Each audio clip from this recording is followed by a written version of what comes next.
Hello, everyone, and welcome to another episode of Reap the Spoils. I'm Mark Sullivan. I'm Delaila Lugo. And I am Jason Kwasnicki. This is a Spoilercast podcast, monthly, coming at you every 4 weeks, roughly. Probably not. We're never consistent about that. It's kind of we try. It's kind of because, with a lot of the games that we want to cover, they come out, we want to play them, then we want to record on them, we do that, and I just release the episode whenever the fuck it's ready. So, being said, this is a Spoilercast show. If you've not played the game that we're talking about, please do not listen to this episode. I want you to pause it right here. I want you to put it in your pocket. I want you to go play the game, and then come back after you played the game and listen to this episode. I don't want to be the thing that ruins the thing for you. I want you to play it and experience it for yourself, and then come listen to the three of us shout at each other about it. Although, if you've been on the internet in the past 2 months and you don't already know the contents of what we're about to talk about, mad props. You have some depth skills in navigating the internet. Well, I don't think they know what you're talking about yet, Jason. Delaila, what game are we talking about today? The Last of Us Part 2. Yeah. So last month we put out an episode on The Last of Us, and we revealed to you that we'd be covering The Last of Us Part 2. And here we are, ready to talk about The Last of Us Part 2. After all of us have now experienced the story and not read about it online. Yeah. Because we played the game. Yeah. Yep. Hopefully, if you're listening to this episode, you played the game. Please go play the game. Yeah, please do. Please. The spoilers, they don't do shit for the game. Yeah. We'll get into that. I know Jason has some words to say about that. I have feelings. All right. We're going to dive into a quick history lesson on The Last of Us Part 2. Are you guys ready to take this dive?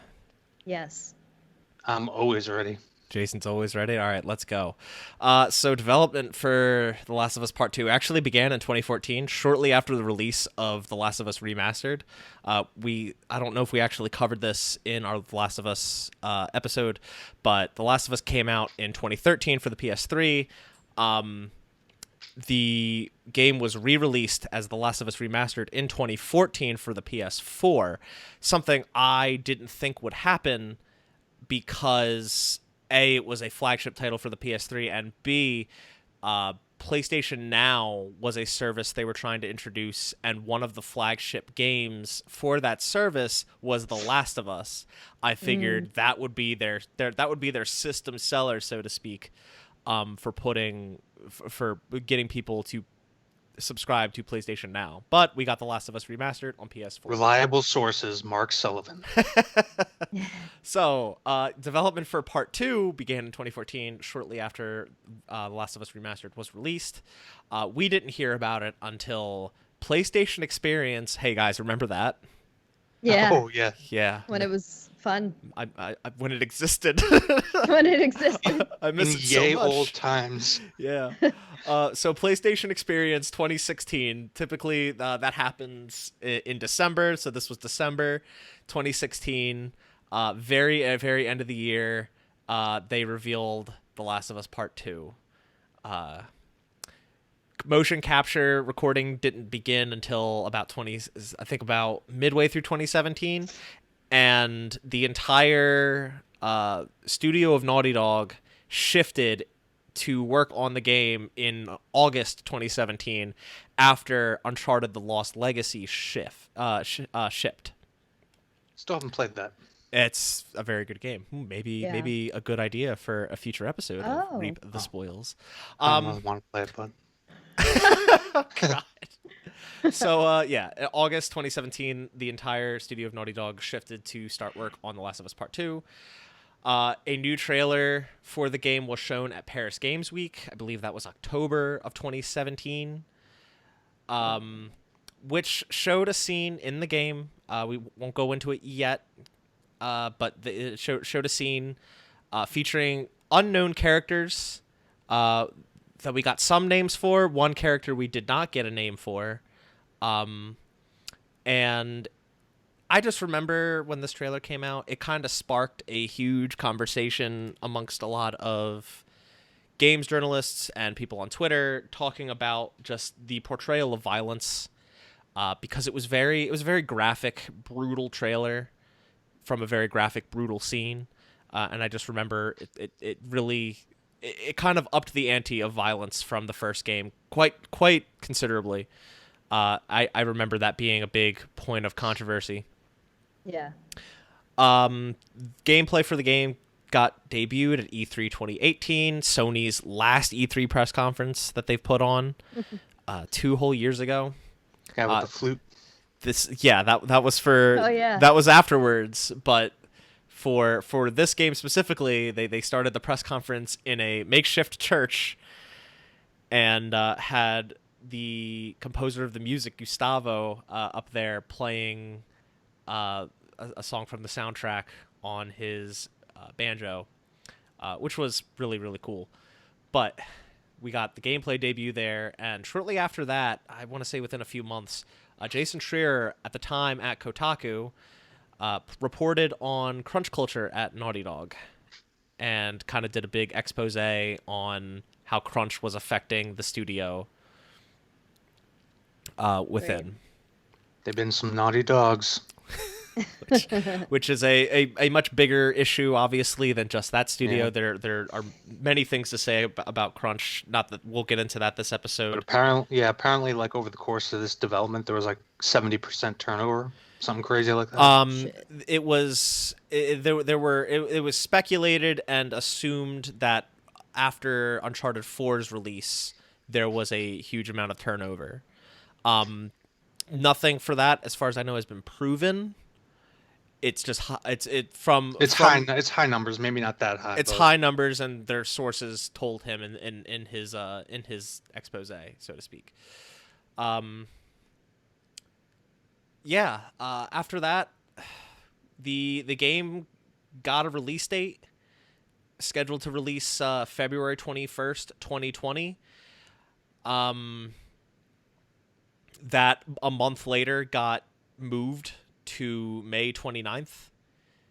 Because they announced that release date during a big preview event, and a lot of the feedback they got from that preview event made them go back to do additional refinements, and they also just overestimated how quickly they could get the game out the door. So the game got delayed a month after they revealed that release date by 3 months to May 29th. Shortly after that, we got an indefinite delay because of what's still currently going on at this time in the world, COVID-19. We got an indefinite delay because of manufacturing being up in the air at the time, and they didn't want to ship it in one state and not have it ship in the other, digital versus physical. They wanted everyone to have the game in their hands at the same time. So it got an indefinite delay. The very same day, a huge portion of the game with cutscenes and plot points and what have you sort of leaked online. It was a dev kit build. As somebody who watched it before it was taken off, it was basically, it looked like a debugging run. But there was also a summary associated with it that went through major plot beats. Didn't it have something to do with an exploit in a previous Naughty Dog game? If I recall, that was the case with this leak. I'm not sure about that. Okay. All I know is that Sony would later come out and say that there was a hacker that was able to exploit something like along the lines of what you're saying, exploit because they were working remotely and get the files. But this was running specifically on a PlayStation 4 dev kit. So even if what they're saying is true, it would have had to have been worked with in association with somebody at Naughty Dog. So most likely they were trying to do some form of damage control with that. Well, okay. And I do know that around the time of the leaks, there was a huge rumor going around that it was a disgruntled Naughty Dog employee. That later came out to not be the case. It was kind of that. I believe well, it's up in the air. It's in quest, according to Sony. Yeah. Okay. But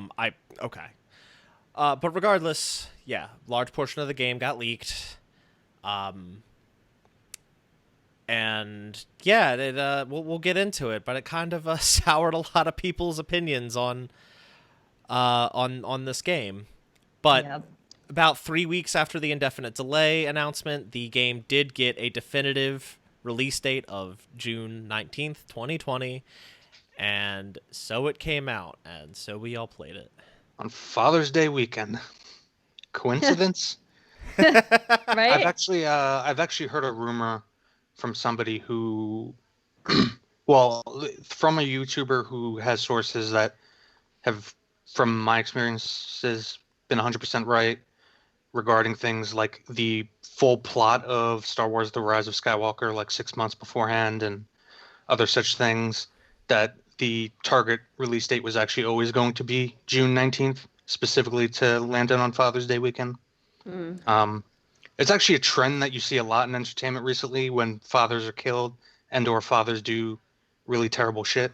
The point being is that there's a rumor out that all these delays may have kind of been it's just rumor. I It's think tenuous at best. I think we're definitely reaching tinfoil hat territory with that one. Yeah. But I'm just saying that the source is somebody who has been spot on right. in the past. Okay. Well, if your tinfoil hat is bothering you, please take it off. It doesn't really mean that much anyway. Yeah, It's just funny. So yeah, that's the end of the history lesson. I guess we better just fucking jump into this game, right? Yeah. This is going to be a bumpy ride. Yeah, just to preface, like, we all have very different opinions about this game. Time to so nut up or it'll shut be up. a good conversation. Yes. Okay. So let's talk about I guess the first elephant in the room. And let's talk about Joel. Yeah, we're gonna go through this game chronologically. Yeah, as it plays, at least, because that's really the only way you can do it. Normally, we would start with the end of the game, as is our tradition, but we agreed that you can't really do that with this game. Yeah, it sometimes most of the time it lends well to start from the end and work your way backwards. This is not one of those situations. So yeah, let's go ahead and talk about Joel. In the initial reveal trailer, it's so funny because this was a huge rumor and I didn't even believe it, and a lot of people were like, "Oh, that's ridiculous." In the first original reveal trailer, we see Ellie playing a guitar in a room, and it's in this abandoned house where there's a bunch of dead bodies laying around. You see the silhouette of a man walking towards the doorway to the house, and Ellie stops playing the song, and it's Joel talking to her, but you never see him. You never see Joel in that trailer. See, I knew from that trailer that he was going to die. See, that was such a popular rumor, and it's not like because it's a trope. A silhouette of a man in a white doorway. That's just a common in terms of cinematography. It's a common death. Agreed, and symbolism.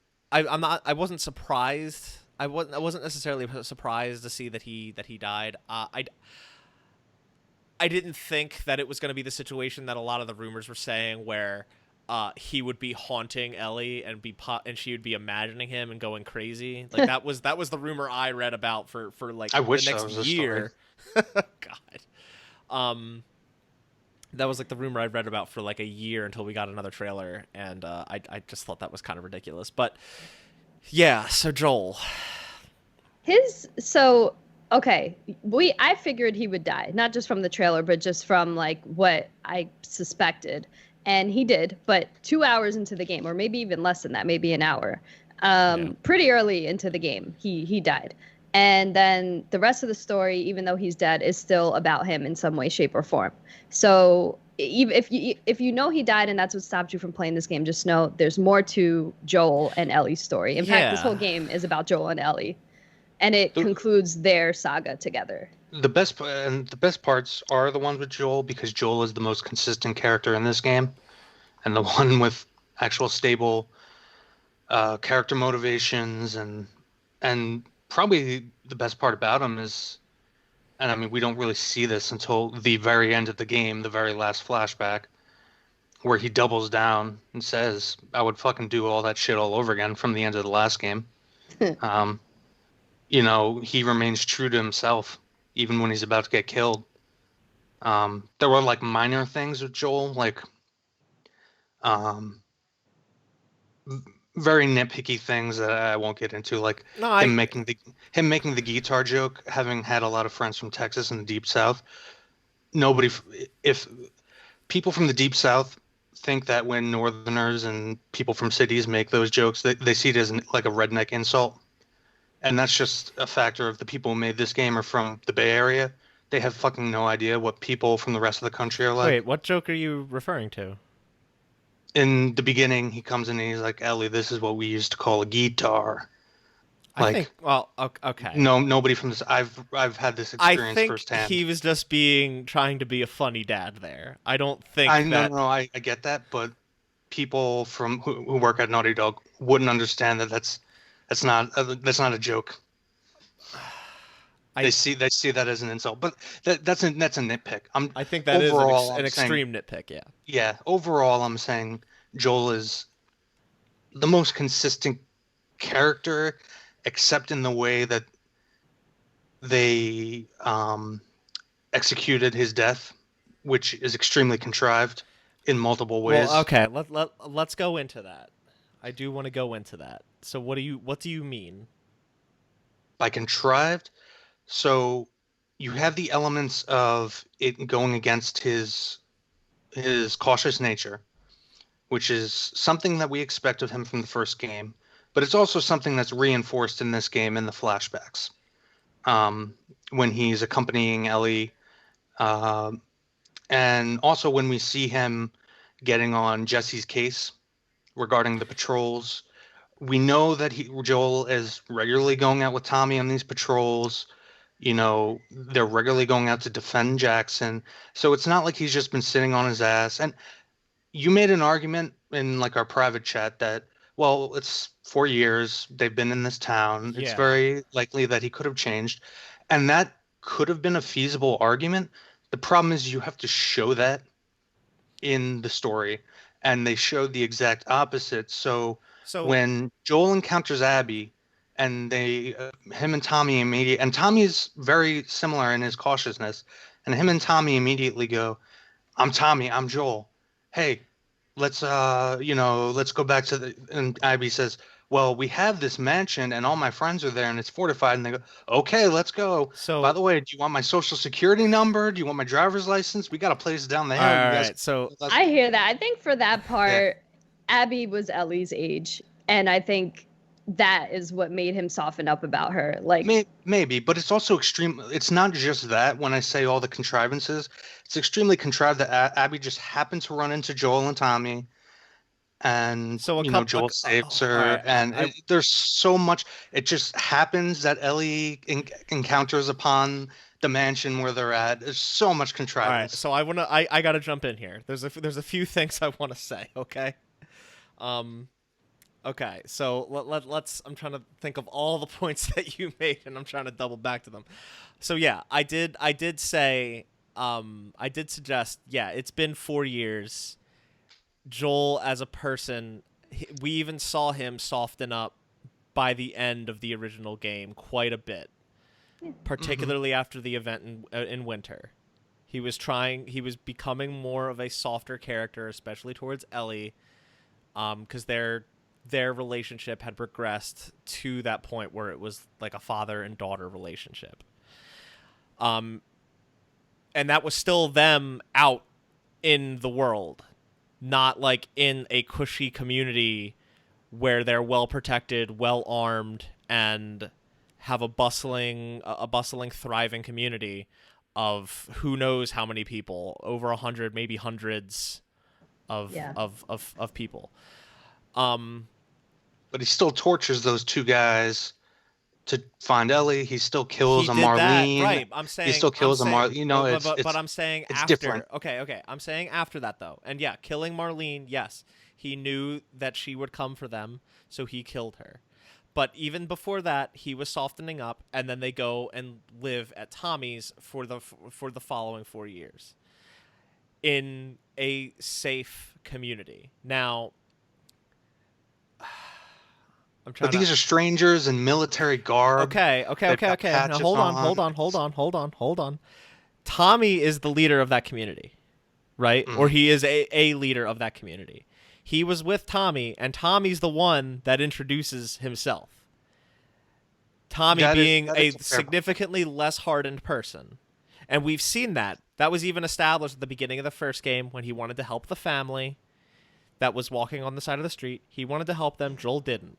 Tommy is a much more welcoming and softer person. He was also going to take Ellie off of Joel's hands before Joel changed his mind on that.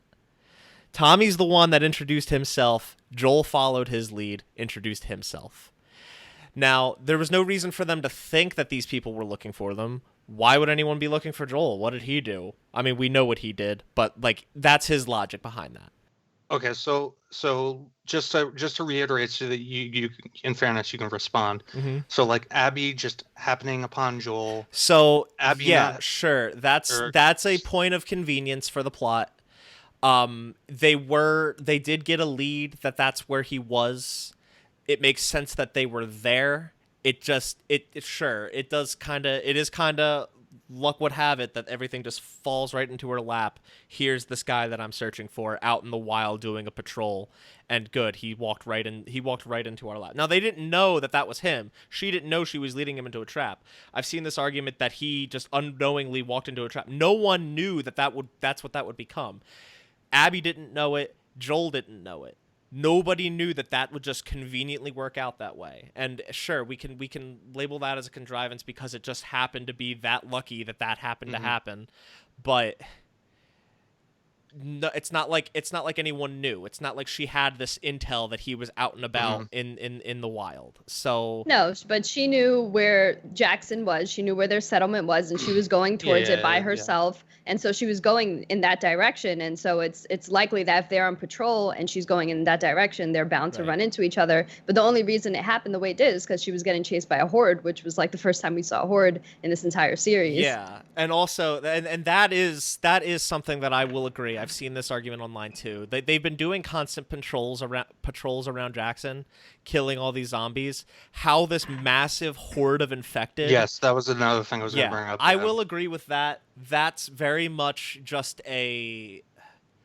basically a set piece that they threw in there for the sake of having a very early set piece, I'd say. Yeah. And I'll agree with you there. That was a little excessive. All right, so two more points I wanted to bring up. So Jesse comes and breaks up. Kind of cringy. I didn't really want to see 19-year-old girls in their panties, but we did. Oh God.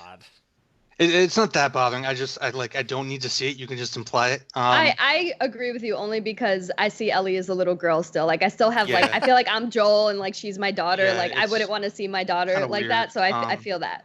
But I also know what they were doing. But so Jesse comes, breaks that up, and is like, all right, I think Joel and Tommy are in trouble. And then Ellie just happens to know exactly where they are. It doesn't explain how she knows exactly what direction to go, what mansion to go to.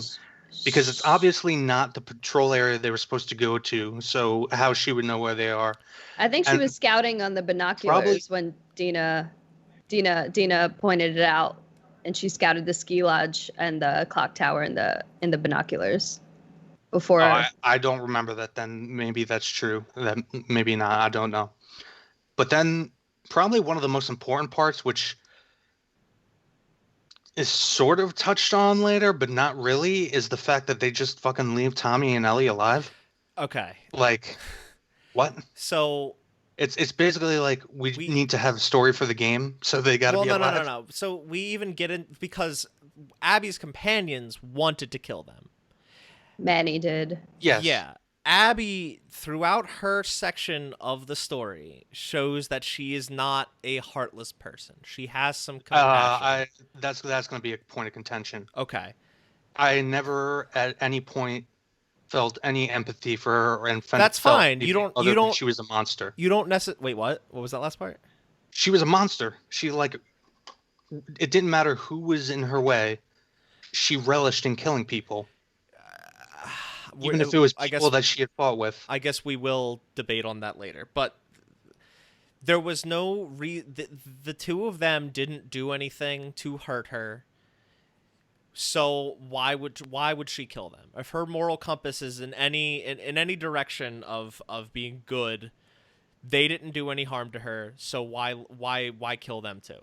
Well, Joel And just it's saved her life. Why would she kill him? that too. Well, okay, See, this is because what I mean. but It's there's a not reason like for that you though. can have one or two contrivances, like you just said, Abby happening upon Joel and Tommy.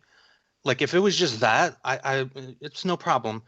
But like the fact that they keep building up, it's one While after I'll the other after say the other. while I'll It say it, she it should hurts have suspension of disbelief. While I'll say she probably should have debated a little more on killing Joel after he just saved her life, she had a reason for doing it.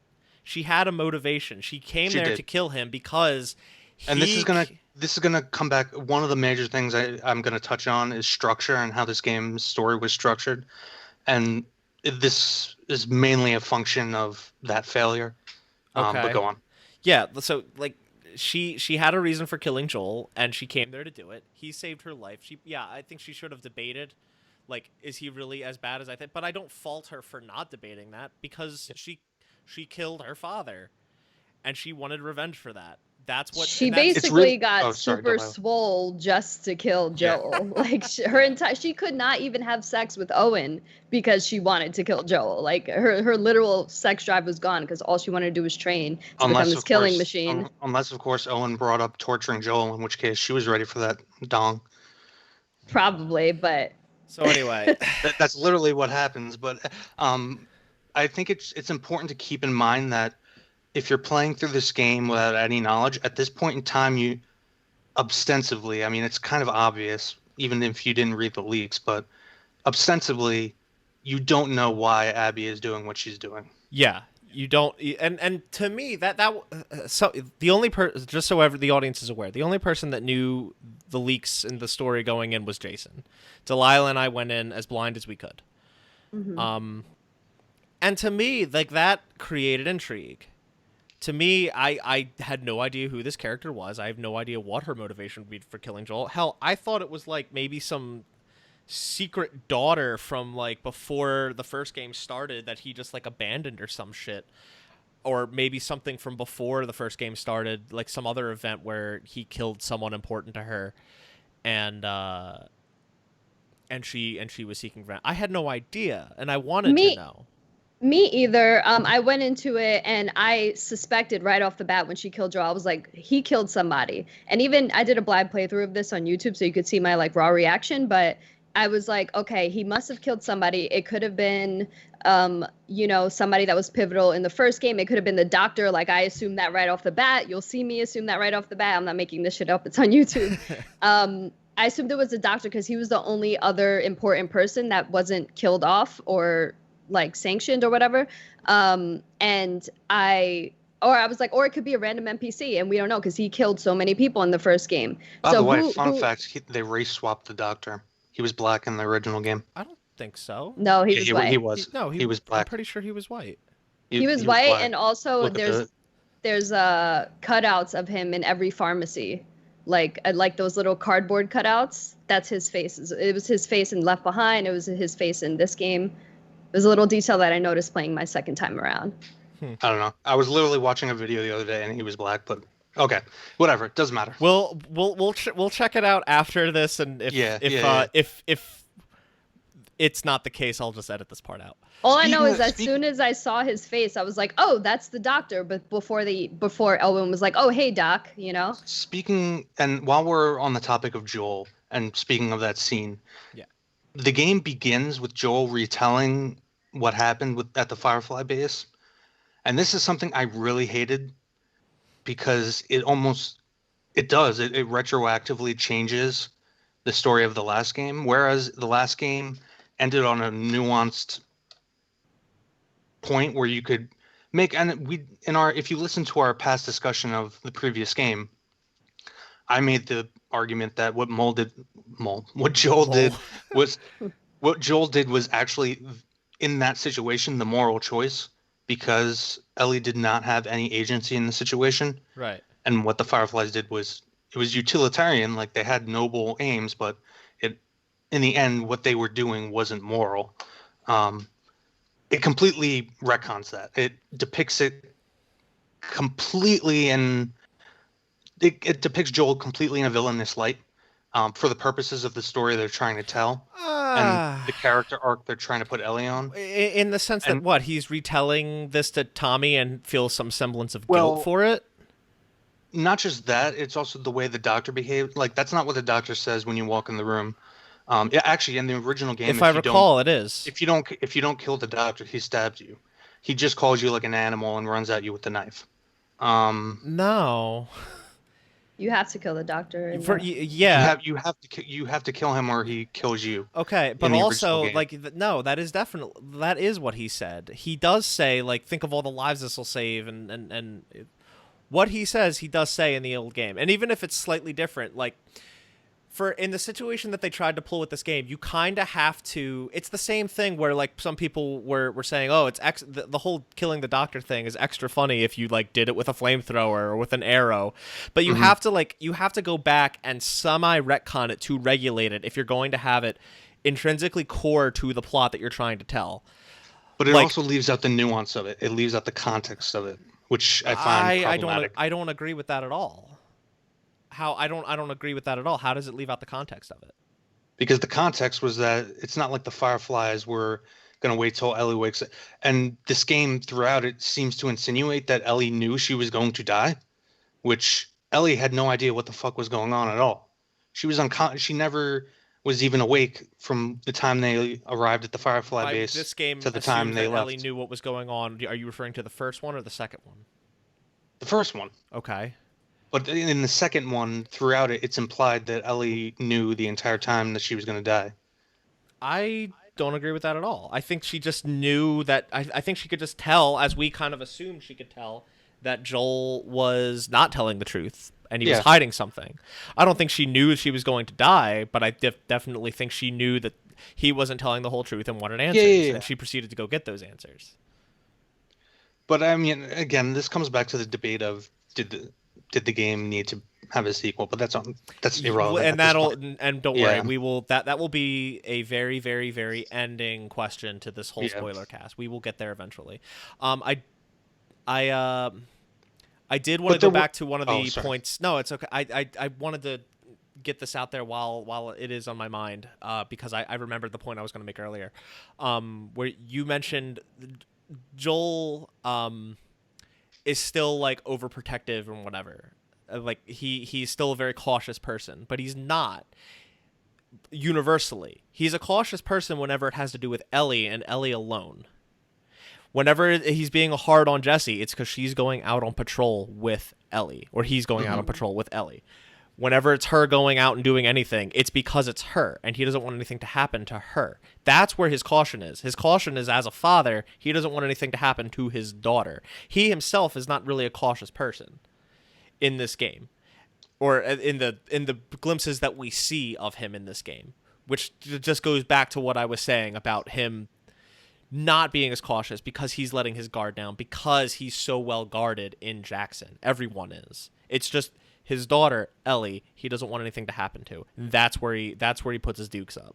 And I also genuinely think that the fact that Abby is the same age as Ellie, that impacted, kind of let his guard down a little bit. I really do think that. That's a good point that I didn't even really consider. So I just feel that the game didn't do enough to show that. Man, it's a fair argument. That's an acceptable. I mean, that's acceptable. I can drive with that. And you did bring up some points I totally agree with. I think it definitely is just like happenstance. Oh, this guy just saved me. Okay, cool. I come back to my lair. Oh, my name's Joel. Oh shit, we've got him. I agree. That's that is total dumb luck. A lot of it has to do with they really wanted this to come so early, just for the shock value rather than for it to have any meaning. I feel like Joel's death would have been fine had it been paced and structured later in the game. And again, I'm going to talk about structure a lot because this game has multiple failures in storytelling, but structure is the prime failure.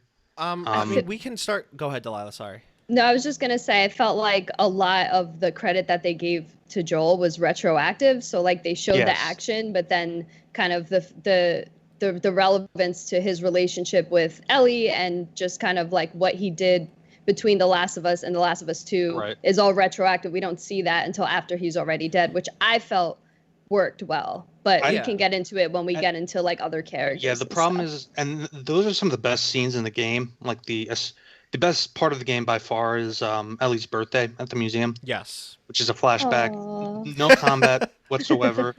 It's just a flashback where he brings her to the museum and they see dinosaurs and space stuff. They do make you think that there's going to be combat at the very end of that section. Yeah. Like they even start giving you crafting materials and ammo, and then it's nothing. And that was a pretty good fake out. It's very clever using, the interactivity of it to, but the problem is that so much of Ellie's motive, or the motive they're trying to give to Ellie throughout the story, is tied in with those flashbacks, and we don't have those when we like that knowledge when we need them for Ellie to be believable in what she's doing, which we'll get to later when we talk about Ellie. So the way they did this with flashbacks,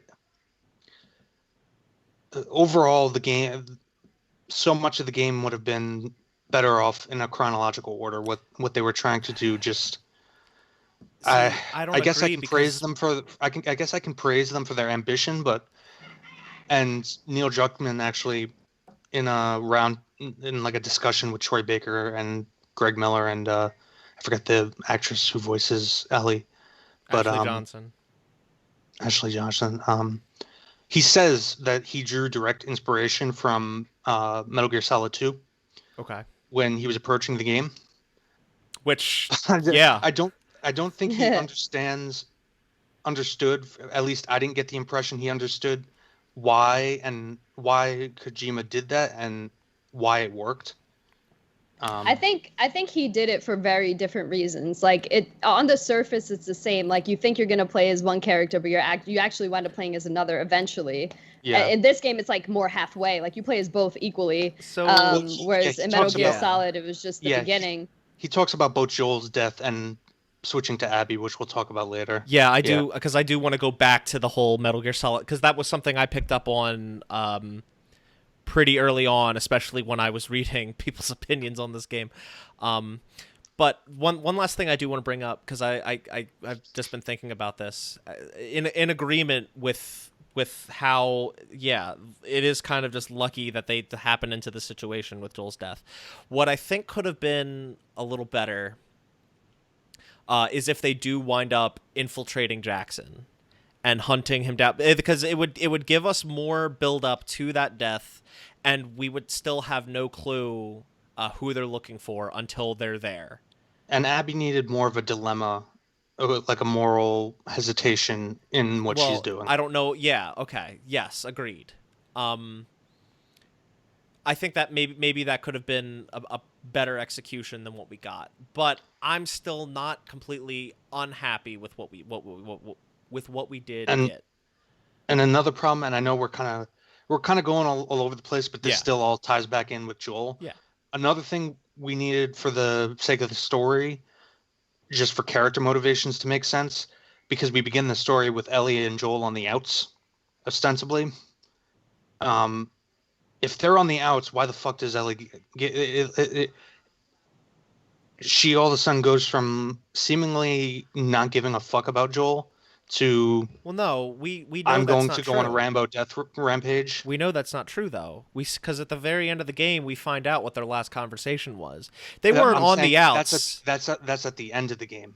I know they're not on the outs. That's why I'm saying we need to have that information earlier. I don't think that. That's what I'm saying. No, because I think them being on the outs was a big assumption to make. You don't really know what happened between them. You do know that she was going to invite him to watch a movie. Clearly, like, she didn't want him to have nothing to do with her life. And we find that out within the first hour. And you knew she was really sad about him dying. Maria, Tommy, and Jesse all make comments of, I don't know what's going on between you and Joel and stuff like that. That doesn't mean that them being on the outs is a huge assumption to make.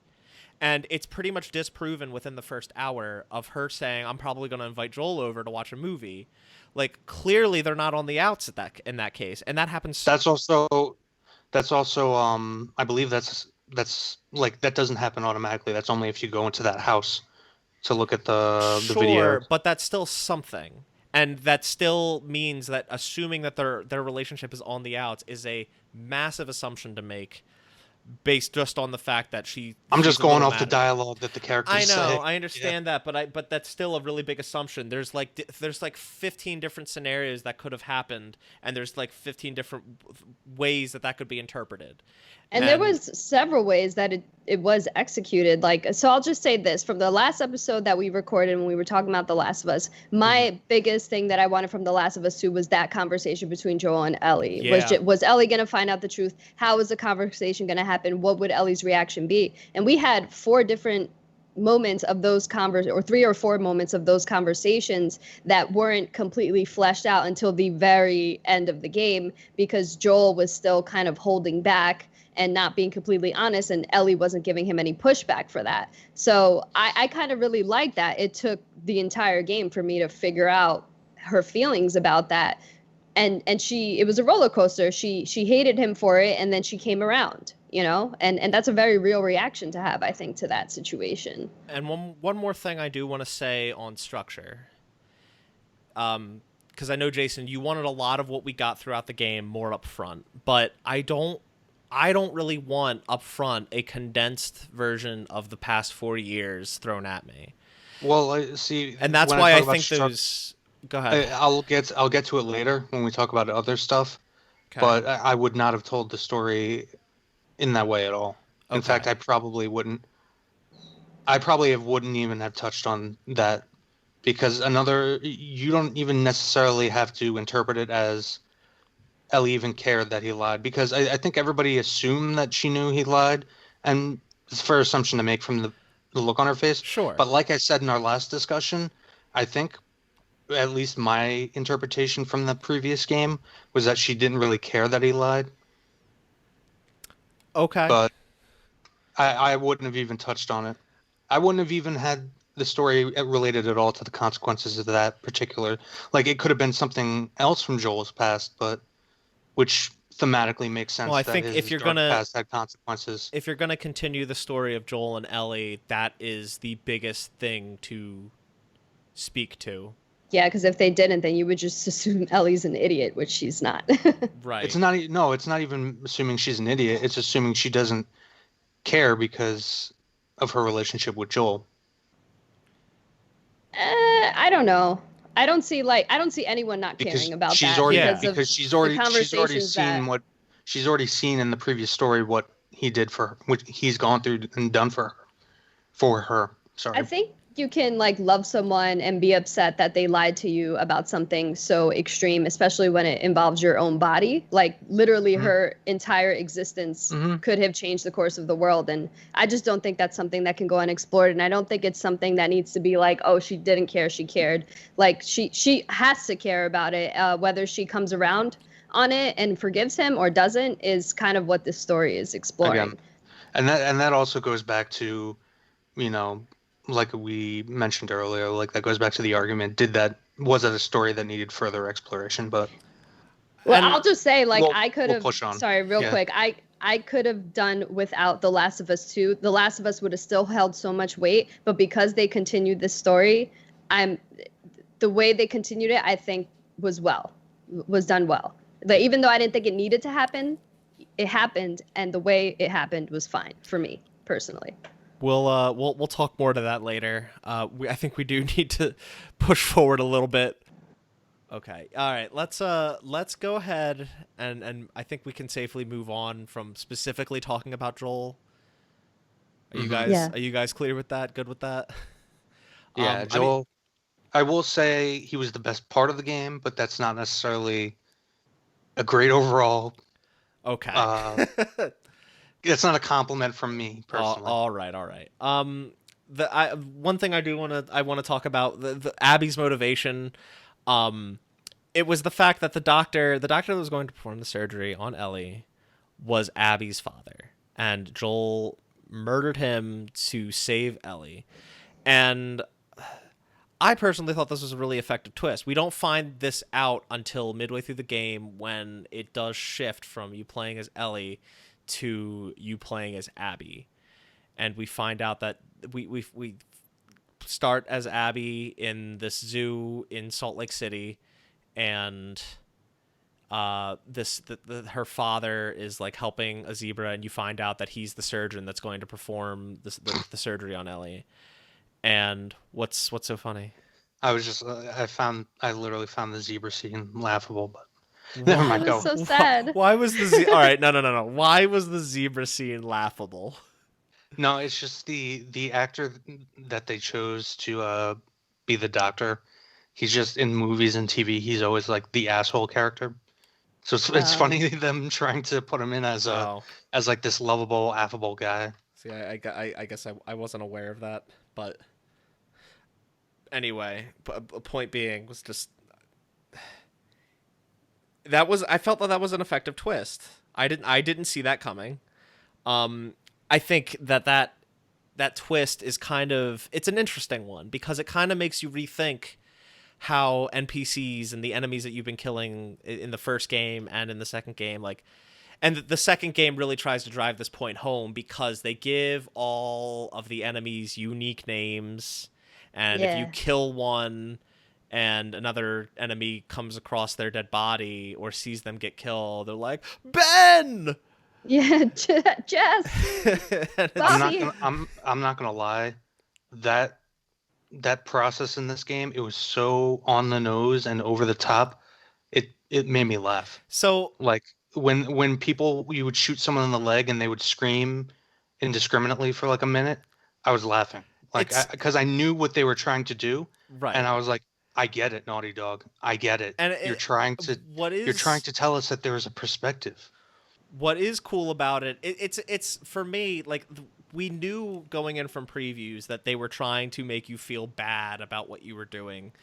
They're trying to make you feel, and this game doesn't accomplish that nearly on the scale that, say, Spec Ops: The Line does. A game that I hold very high with making you feel guilty about the shit that you do.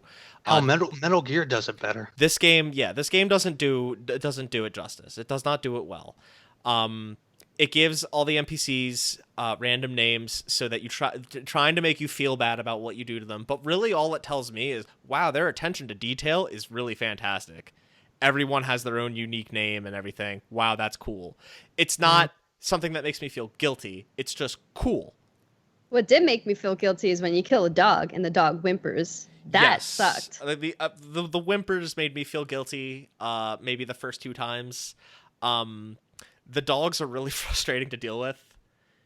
Yeah. It's cool that they built out mechanics for them, but there's usually only 1, maybe 2 in an area, and it kind of is just like, okay, I'm going to take them out first so that I don't have to do anything, or I don't have to deal with them tracking me and hunting me down, because they are far better at doing that than the human NPCs are.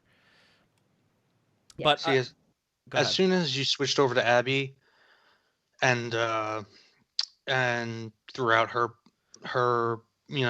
course of play, I want to finish my point about playing. Oh, sorry. No, it's fine. Yeah, I just want to finish my point about the doctor before we jump into playing as Abby. I wanted to make a point about the doctor too. I was just going to comment on the dogs. Oh, go ahead. All I was going to say about the dogs was that as soon as you're playing as Abby, and they start having you like pet the dogs and play with the dogs, I was immediately, again, like, I get it. And not only that, I was like, this is just a cheap trick because you don't feel like writing an interesting character. You just want to be like, oh, she pets the dogs, so she's good. Whereas Ellie is killing the dogs, so she's bad. I don't agree with that, but we'll get into that later. I will say that, yeah, they do try to make you feel guilty about some of the dogs when you start playing as Abby, because some of the dogs have names, and you hear those names throughout the game, and then you see them alive in their kennels, all happy and being playful, especially Alice, Mel's dog, that when Ellie makes her way to the aquarium, she winds up jumping on you and you have to kill her. That was kind of like, that was kind of sad in retrospect. But that was sad in retrospect. Yeah, I forgot I did that until I played as Abby. I was like, oh fuck, I did that. Oh my god, what a dick. That was a good girl. That one is effective, but like, yeah, most of the other ones, yeah, not so much.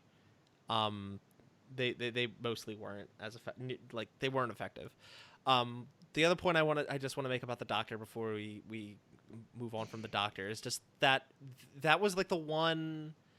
It's really, really core to the first game story, and it's like the only NPC death that's really effective.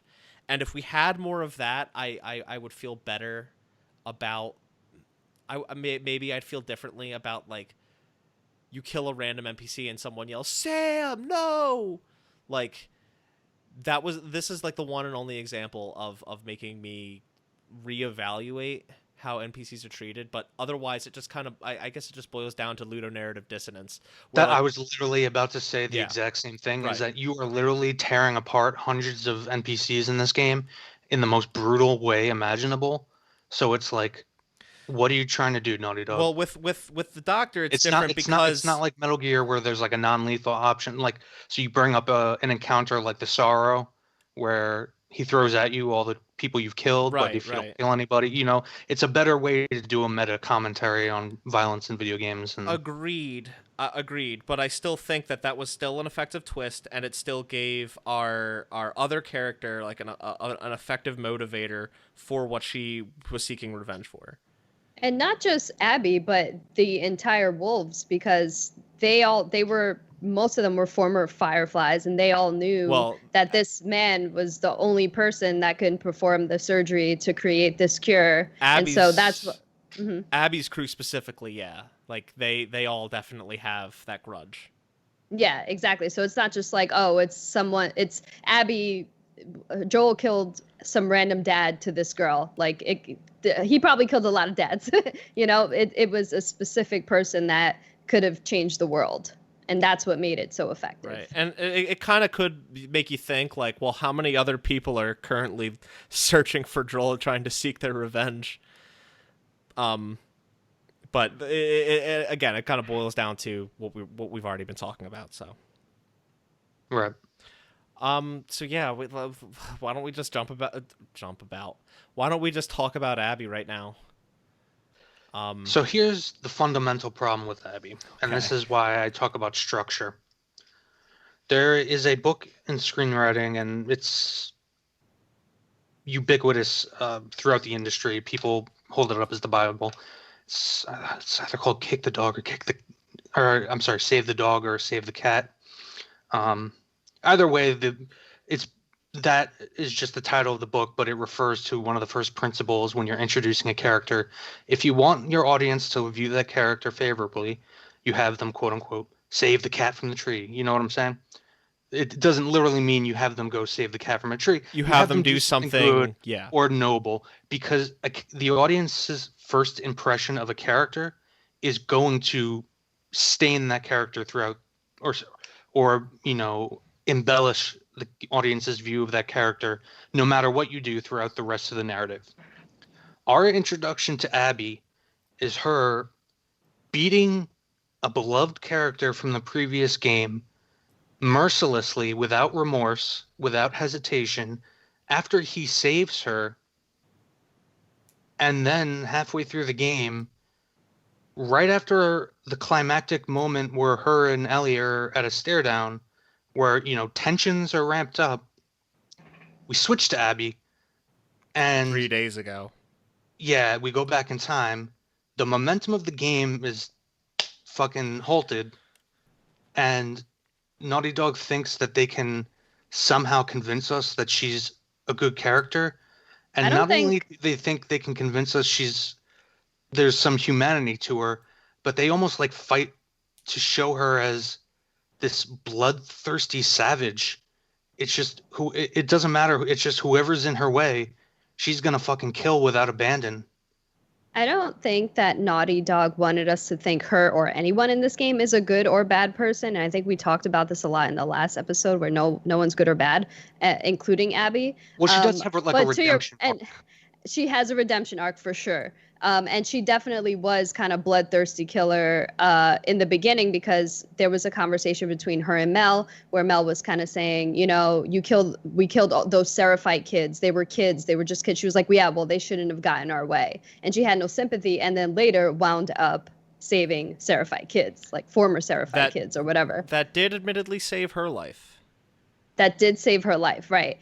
And just to double back, our introduction to Abby was actually her being butthurt that Owen got Mel pregnant, which, to your point, was not a very likable moment at all. I was just like, okay, like, what's happening here? Yeah. But I don't think that Naughty Dog was trying to convince us that she was good. I think that her development went from one of bloodthirsty killer, she's fucking swole as hell, you know, she's brolic, and then eventually she softens up when she has a redemption arc.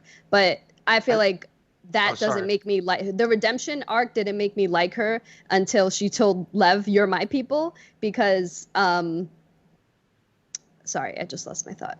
You're gonna have to edit this out. I guess I should rephrase what I was trying to say. Good is not. They wanted us to empathize. Which, having her first appearance, I mean, not her first appearance, but the character's the first major thing that she does. The player's first major interaction with her is her fucking savaging Joel. Right, that's what I was gonna say. Sorry, real quick. And this is what I say about structure is that if we had imagine if Naughty Dog had built this game as like an anthology, and that Joel and Ellie weren't even going to be in this game. And we began the game with Abby as this new character with her cast of friends on a journey to find somebody. So for that first entire half of the game, we learn about Abby, and we learn about, you know, more human traits, and we start to empathize with her. And then it's only midway through the game we learn, oh, fuck, she's after Joel. Then it becomes a little more understandable, and there's a bit more moral nuance. But we can't empathize at all with her because flat out from the beginning, she bashes Joel's head in, and we don't know why, ostensibly. And I think that's the point. I think the point is they wanted you to hate her in the beginning, and so you had to wrestle with, oh my god, I'm playing as this person now that I fucking hate. And I think Naughty Dog wanted 10 hours of gameplay.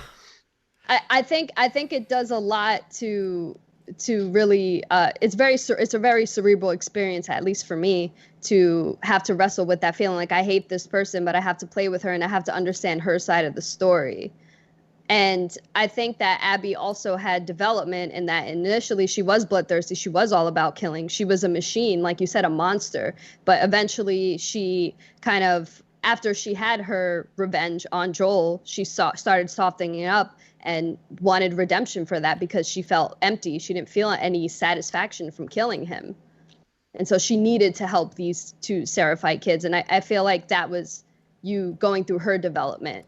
It wasn't that, oh, Naughty Dog wanted you to have empathy from her from the get. They didn't. They knew how you were going to feel. I think they very well knew that people were going to hate this. And in that way, I think it's effective. See, if you're why you would want them to hate the character you're playing as, it's just it's unsatisfying for your audience, and it's just bad writing. I'm sorry, like objectively, but I mean, this is the same argument that Rian Johnson made regarding. We don't need to get into fucking Star Wars. No. Please let's not. It's a poor argument to make from a writing perspective. But like even if you take it that you want them to start out hating Abby and then you go over this character arc of redemption throughout the entire Abby arc that you're playing through, she's still like there's a part where they're talking about a fellow soldier that she's been fighting with, Danny, and how Owen shot her, and she's like, oh man, I'm jealous Owen got to fucking shoot that. You're talking about fucking wanting to kill one of your fellow soldiers, and you're fucking talking about scars and terrible ways, even when you're with Yara and Lev after they've saved, and the whole Yara and Lev, which is just out of nowhere and is inorganic and forced. You can tell they're trying to make a little Joel and Ellie comparison. And even after that, she's still like so bloodthirsty, like with Dina. Hold on. It's like she's pregnant and she's just like, oh, good. It's like, what the? It's not until she's once fucking she hanging. heard that, she stopped attacking Dina. It's not no. No. It's when Lev tells her Abby, and then she just looks at Lev and is like, oh, okay. Yeah, And but okay. she wanted to do that because Ellie killed Mel. It's literally not until right, she's hanging from a pole on the beach at the very end of the game that she's just like, fuck this, I'm done. Can I jump in here a bit? There's Yes. a couple things I want to provide here, okay? With them, it's not even just Abby, it's the WLF in general that are hostile towards the Seraphites because they're in a civil war. The Seraphites are just as bloodthirsty as the WLF are because they're both fighting for Seattle. They're both fighting for that territory. They're in a war at each other's throats.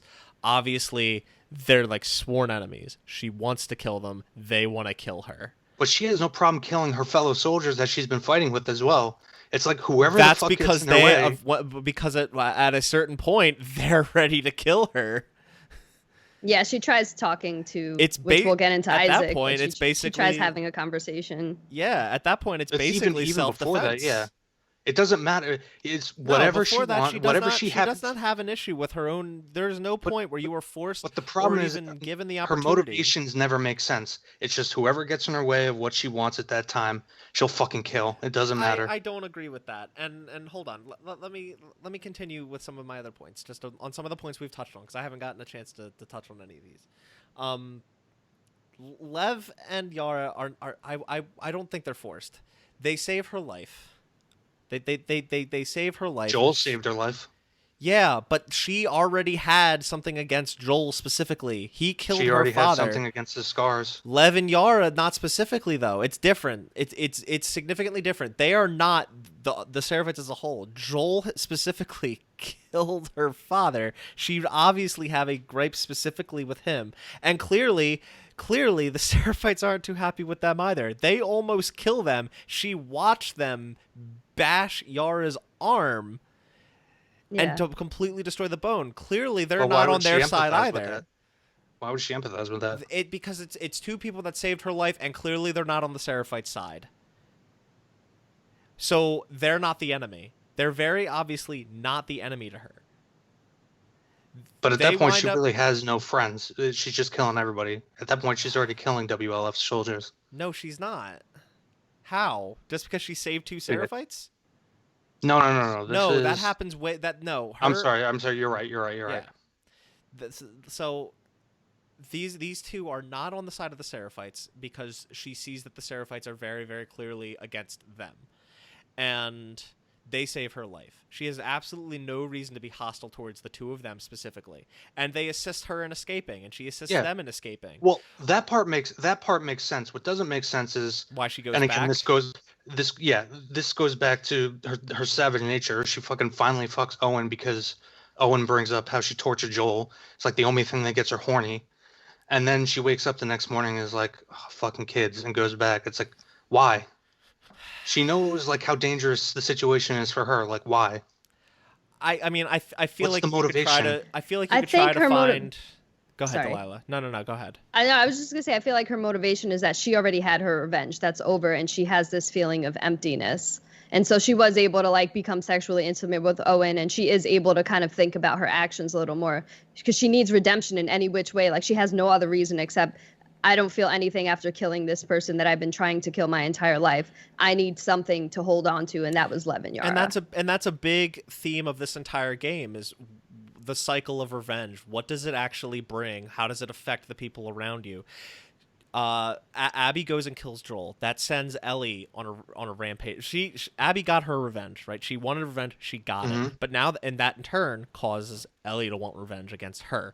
So Ellie comes and she takes that. She practically takes her revenge. Then at that point, Abby almost wants revenge, and Lev helps her break that cycle.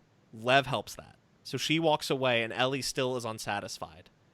And before that happens, Abby finally comes to peace or comes to terms with the empty, like Delaila said, the emptiness that she's feeling, and saves Yara and Lev. Lev, I guess. Yara kind of dies, but she saves Lev. And she dies, and then they're about to die, and it just so happens, hey, Yara's not dead. She shoots Isaac, and then they get away. There are lots of contrivances like that throughout the game. I don't think we had any reason to necessarily believe Yara had definitely died before she shot Isaac. There's a lot of moments like that throughout the game. I will say, you're about to die, but this person jumps in and saves you. I will say that was definitely expected.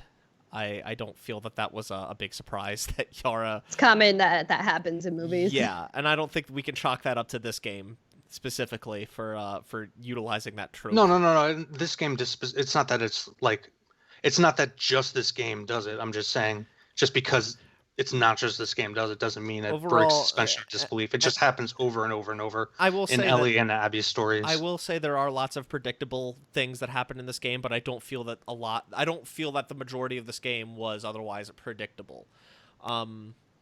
But anyway, just to continue on, yeah, with the cycle of revenge, like I agree. She got her revenge, but what did that leave her with? And this was a way to kind of atone and try to redeem herself in some capacity. So she goes back to rescue them because she knows that all they are is cooped up in a trailer waiting for Seraphites to come and kill them. And they saved her life. She has nothing against them. She owes them a debt. Yeah. Okay. I understand that if that's the goal, it was really poorly fucking communicated. I don't think that, but that's the thing, is I feel like a lot of the... And I mean, like, I agree with you. The theme, like, I understand what Naughty Dog was trying to do here with this game, the theme of revenge, the theme of forgiveness. Like, I mean, it was done really simplistically, and it's been done 1,000 times better in other stories. I don't know why they thought this would fucking blow our minds, but you don't sacrifice character motivations, plot flow. You don't sacrifice that for theme. That stuff is more important for narrative.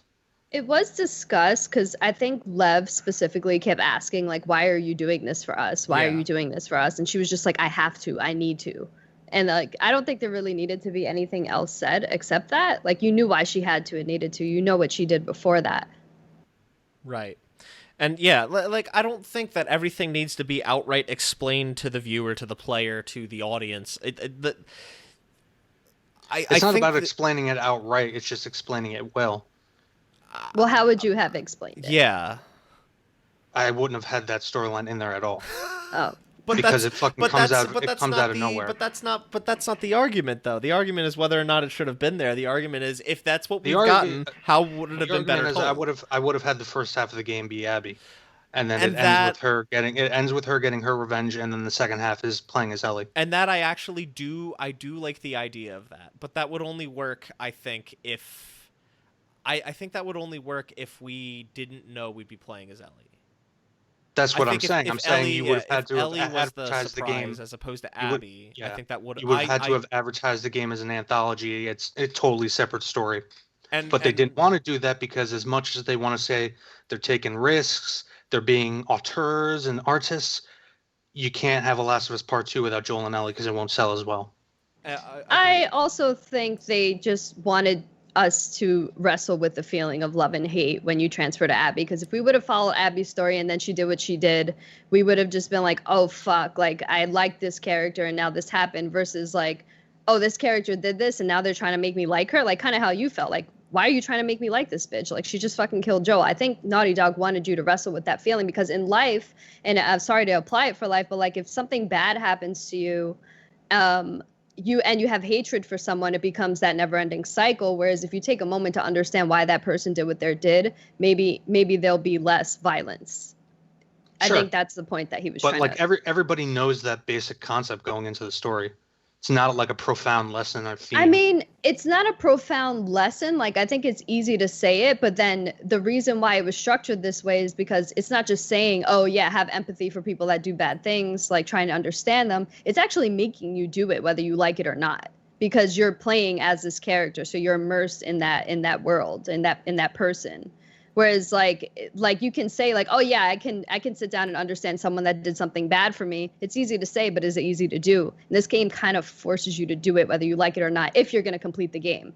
And it's not a passive experience like a movie where you could just like ignore the parts with Abby if this was a movie. It's a video game where if you want to see the end, like you need to play it. You need to play as her. You need to see her story. Well, that's another thing. The game, because it's a game and not a movie, the story is hurt even more because of that ludonarrative dissonance we were talking about before. Sure. But that plays a lot into the ending, and we'll get there. Yeah. I guess the only other, and I do want to say, like, Jason, what you're suggesting, I actually do really like a lot. I think if we had played the whole first half of the game as Abby, not knowing who she was hunting or what her motivation was, and then halfway through we wrestle with the fact that, oh shit, it's Joel, like, I'd like that idea a lot. I'm not sure if I'd like it better than what we got. I actually like what we got a considerable amount, but I like that idea a lot. I think that's a really, really good idea. But like you said, it would have had to be marketed totally differently. We would have had to, and personally, that kind of is how I wanted this game to be. I didn't want it to be Joel and Ellie because their story in one did end so well. I wanted it to focus on it's a whole world with people living in it. Like it could have, this game could have easily focused on any other people, told a completely different story. Hell, it could have been about Ish and his community from the first game, and it would have been fascinating. But I like what we got a lot, and I think, but I still think that what you're suggesting is really good. And what you're suggesting would be a lot easier to chew for people, I think. I think so too. Yeah. Well, yeah. There's a reason you go with that, because it allows you, if your goal for the story is to be able to give perspective to both sides, that's the more effective way of doing it. Because the whole time your audience isn't, and this is why you have the fan backlash you have, is because the audience is automatically like, fuck Abby. That's why you see all these YouTube videos over and over, people playing as Abby and just letting themselves get killed over and over again. And to be fair, I did that myself a few times because it was pretty satisfying. Like I was hoping in that boss fight with Ellie in the theater, I was hoping it was an option to like let yourself die. Or something along that line. Yeah, I tried that. And by the way, because there's another point I want to make, that boss fight, that was really, I felt that was clever, especially because in like the third phase, I didn't expect Ellie to start crafting traps and start laying them down. Oh God! Like they really dig into her repertoire. Not just like her like hunting skills and ability to just like be quiet and shoot you with a bow. Like no, she's fucking crafting things and laying them down, and you got to be careful of those two. That was really smart and unexpected. Yeah. It was smart. As soon as I heard the little clickety clankety, I was like, oh, she's definitely crafting one of those mines. I'm not going over there. That was extremely cool and well done, because it really shows you from it. Actually, this is a perfect segue into the other thing I wanted to talk about. Was it shows you Ellie through different eyes, which is what Kojima wanted to accomplish with Metal Gear Solid 2. He felt in order to continue Snake's story, and we talked about this, I believe, in our Metal Gear Solid 2 episode. Go play that game and listen to our episode if you haven't. Read the spoilers, Metal Gear Solid 2, check it out. Kojima felt in order to continue Solid Snake's story, it couldn't be as the player, because he's a veteran soldier. Yeah. There's what more does he have? He doesn't want to tutorialize Snake over and over again. Snake is a veteran. Why would he do that? No. It also was one of the reasons. There was also meta-narrative reasons. Right. There was a lot of different reasons. Yeah. Yes, but that was like the big reason from the beginning design of why he wanted a different playable character. It was to see him through different eyes, through a different character's eyes. And then we got Raiden, which, ironically, people hated. Doesn't that sound familiar? People hated Raiden for years. People didn't want to play as Raiden. They wanted to play as Snake. And that's kind of why I do feel this game in maybe 5 to 10 years is going to be looked back on differently. Big difference. Raiden doesn't kill Solid Snake. Understood, but also Very big difference. But another thing I do want to point out, Jason. And Raiden, and also keep in mind that in Metal Gear Solid 2 Sons of Liberty, Raiden is actually supposed to be a player insert character. He's supposed to be an avatar for the player. Yes. When Snake gives you that speech at the end of the game, he is talking to the player. I understand that. I know. But here's the thing. Okay, so yes, there is a big difference, but it's still similar in its own way. And the thing I want to point out that I feel like a lot of people are forgetting, Joel is not a good person. We like him. No, nobody is saying that he's a good person. There's a lot of people that are okay. There's a big no argument. one is good in this world, right? And I think a lot of people are forgetting that. I think a lot of people are forgetting that Joel is not a good person. We like him a lot, but he's not necessarily someone to look up to. He's not someone to revere. He was just our player character in the first game, and while we like him, he's not a good person. He did some really shitty things, and it's understandable that someone would want to take their revenge against him. Us playing as that character, yeah, that's definitely salt added to the wound. But like, that's just something I want to bring up because I don't feel like it's being brought up enough in the conversation surrounding this game. I completely agree with you, and I actually think it was a great idea to have a revenge story built from the fact that there was a 20-year time jump between the first scene that we saw Joel in The Last of Us and when it picks up in Boston. Mm-hmm. However, in the first Last of Us, the first scene we see Joel in, he's a normal single dad, working hard to raise his daughter. Obviously he does the gameplay is brutal in that game. Yeah.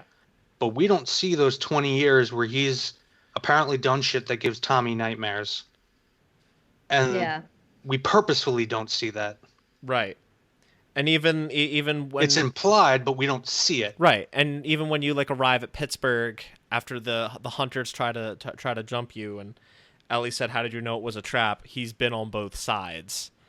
Yeah. Well, my point is that they didn't have a follow-up sequence where Joel is that hunter on that other side, because the developers want us to be able to sympathize with Joel right off the bat. Right. Understood. As opposed to Abby. That's the point I'm trying to make with Abby, where right off the bat we hate her, and it's an uphill battle. You have to be a fucking master of the craft to be able to have us empathize with Abby. See, that's the thing, is I don't necessarily feel that they didn't pull it off. I definitely did have some empathy towards her by the end. No, she wasn't my favorite, and I definitely here's the thing, is I'm not happy she did what she did, but I understand why she did it. Oh, I understand why she did it. And I can't fault her for it. I can't fault her for doing what she did. That's the thing, is and that's what I think a lot of people are forgetting, because Joel is a beloved character, and I understand. We all love Joel. He's a good character that we all like, but he's not a good person. He did some shitty things, and he got his due. But now there was her father. He was about to kill an innocent young girl without her permission. Understood. I just wish that we would move away from this good-bad conversation, because let's remember the world that we're in right now. That's not the point I'm trying to make, whether or not Joel is good or bad. It's just a matter of how you present the characters in the story. More so, and how the audience reacts to it. More so, I'm bringing it up because I feel like not many people are, and I think it's important I think it's important it's an important thing to remember when formulating an opinion of Abby, because I understand that it's hard to like her after that moment, but I think it's important to remember why she did it, and and try to figure out, well, was her reason justified? Can you really fault her for doing that? If someone killed your father, wouldn't you want to kill them? The point is if you could sit here and understand why Ellie wants to kill her for killing Joel, then you can sit here and understand why she wanted to kill Joel for killing her father. It's literally the same. Yeah, exactly. Well, that's ultimately the end moral, is just revenge is bad. But to that point, I personally think I know that already. Yeah. I personally think Ellie's more likable, partially because I play an entire game with her, partially because I'm a nerd. I like comics. I like, video games. She likes that shit. Abby's just like into books and coins, I guess. And, and Ellie just like the banter that she had with like Bill in the first game and things like that. Those things resonated with me more than what they introduced of Abby. I personally don't think Abby's a likable character, but I still empathize with her and understood her at a certain point of the game. Mm-hmm. Sure. I can't disagree. We need to start moving through some of these points. It's hard. It's hard. Yeah, this is a loaded episode. This is a really loaded episode. It's a loaded game. Is there anything else we want to add about Abby? Is there anything you want to say about her cast of characters? They all sucked. Most of the side characters sucked. They even ruined. Well, actually, they didn't really. Tommy was just weird because at first he's like, "We got to be smart about this." Then he's like, "I'm just gonna take off and go get revenge." And he's like, "We got to go home and be smart about this because Dina's pregnant." And then he comes like. Contrivance again. He just comes back. Oh, hey, we found them. Let's go and get revenge. I can't go. You go and get revenge. But aside from that, Tommy was mostly fine. Aside from Tommy, I really didn't care about any side characters. Period. In this game, here's something I want to say about Tommy. Okay, or about that sequence. So I feel like we're jumping ahead. I mostly want to talk just before we move on from Abby. Any characters from Abby's side? I do want to say I like all the characters that we met in the original Last of Us: Henry, Sam, Tess. I like them, Bill. I like them all 1,000 times more than I like Nora, than I like I like Lev, than I like Yara. The problem is they're very underdeveloped. Like we don't get much time. To be fair, we didn't get much time with Henry or Sam.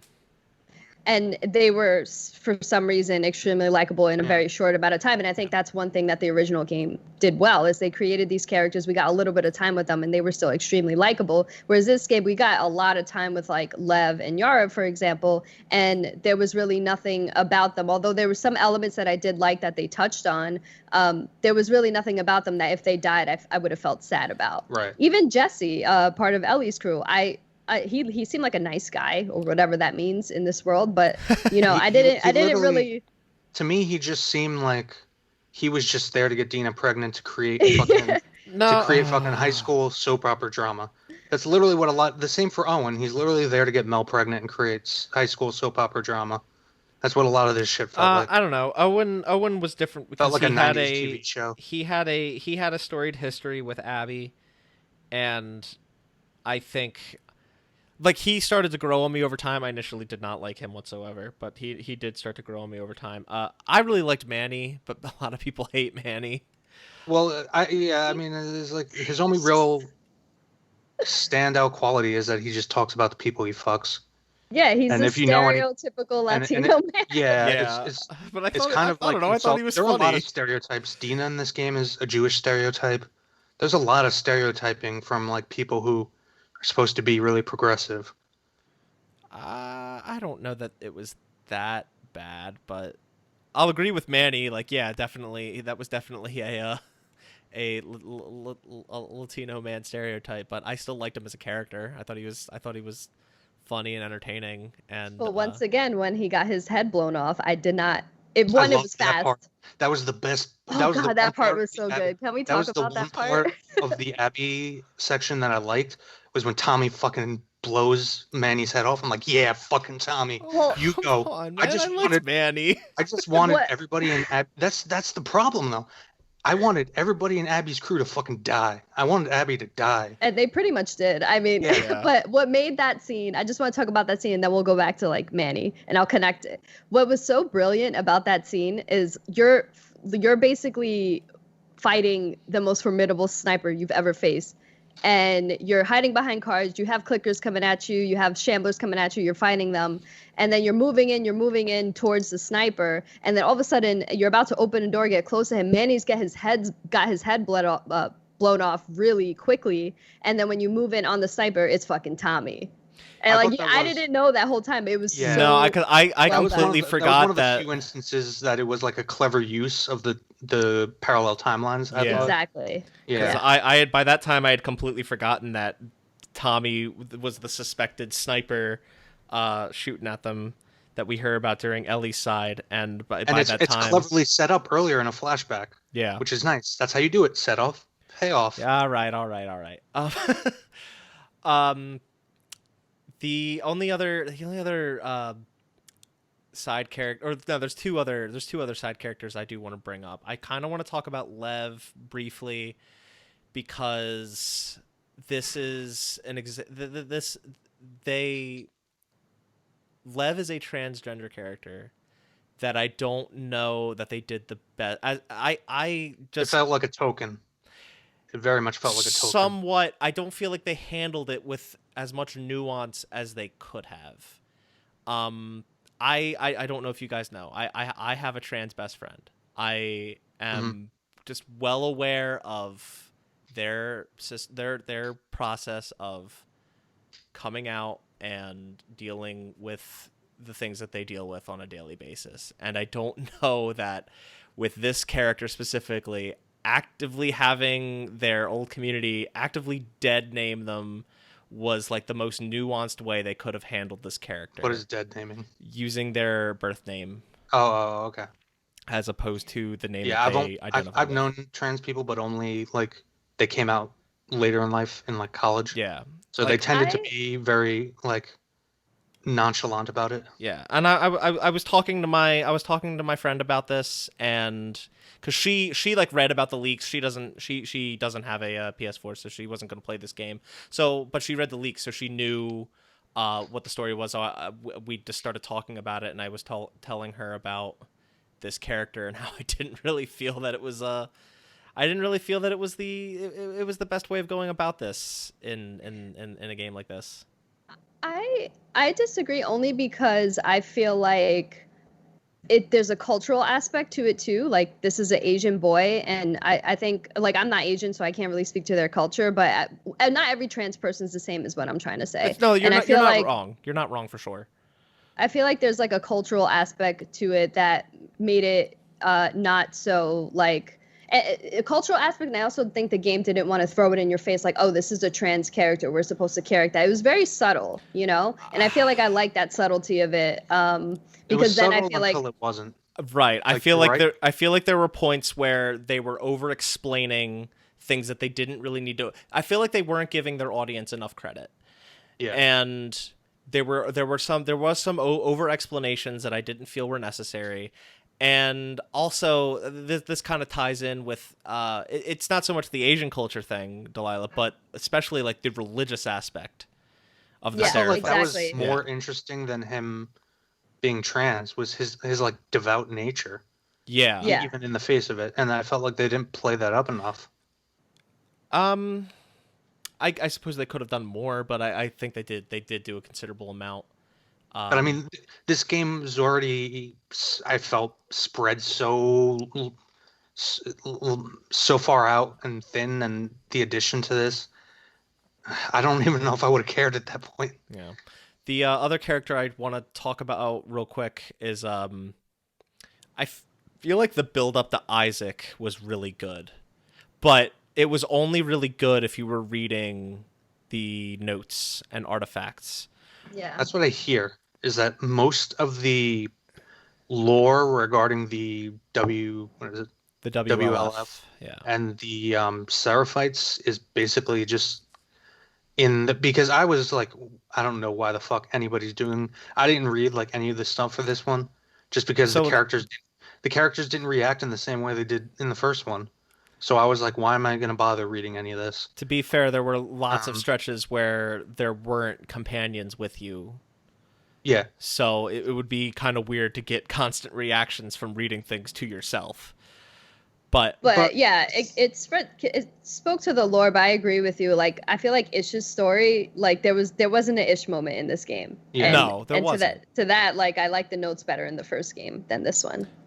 But I have to confirm what you're saying. I have heard that like there is a lot of lore there. Yeah, if you go there's lots of notes that build up to this person, Isaac. And I almost wasn't sure. I mean, at the time, mind you, this was still during Ellie's section. I had no idea we were going to get that dramatic shift to play as Abby. So I was like completely unsure. Like, are we ever gonna meet Isaac? Are we ever gonna see him? Is this just Yeah. is this like the ish moment where we're learning about this guy completely through piecing things together? Oh man, I loved that.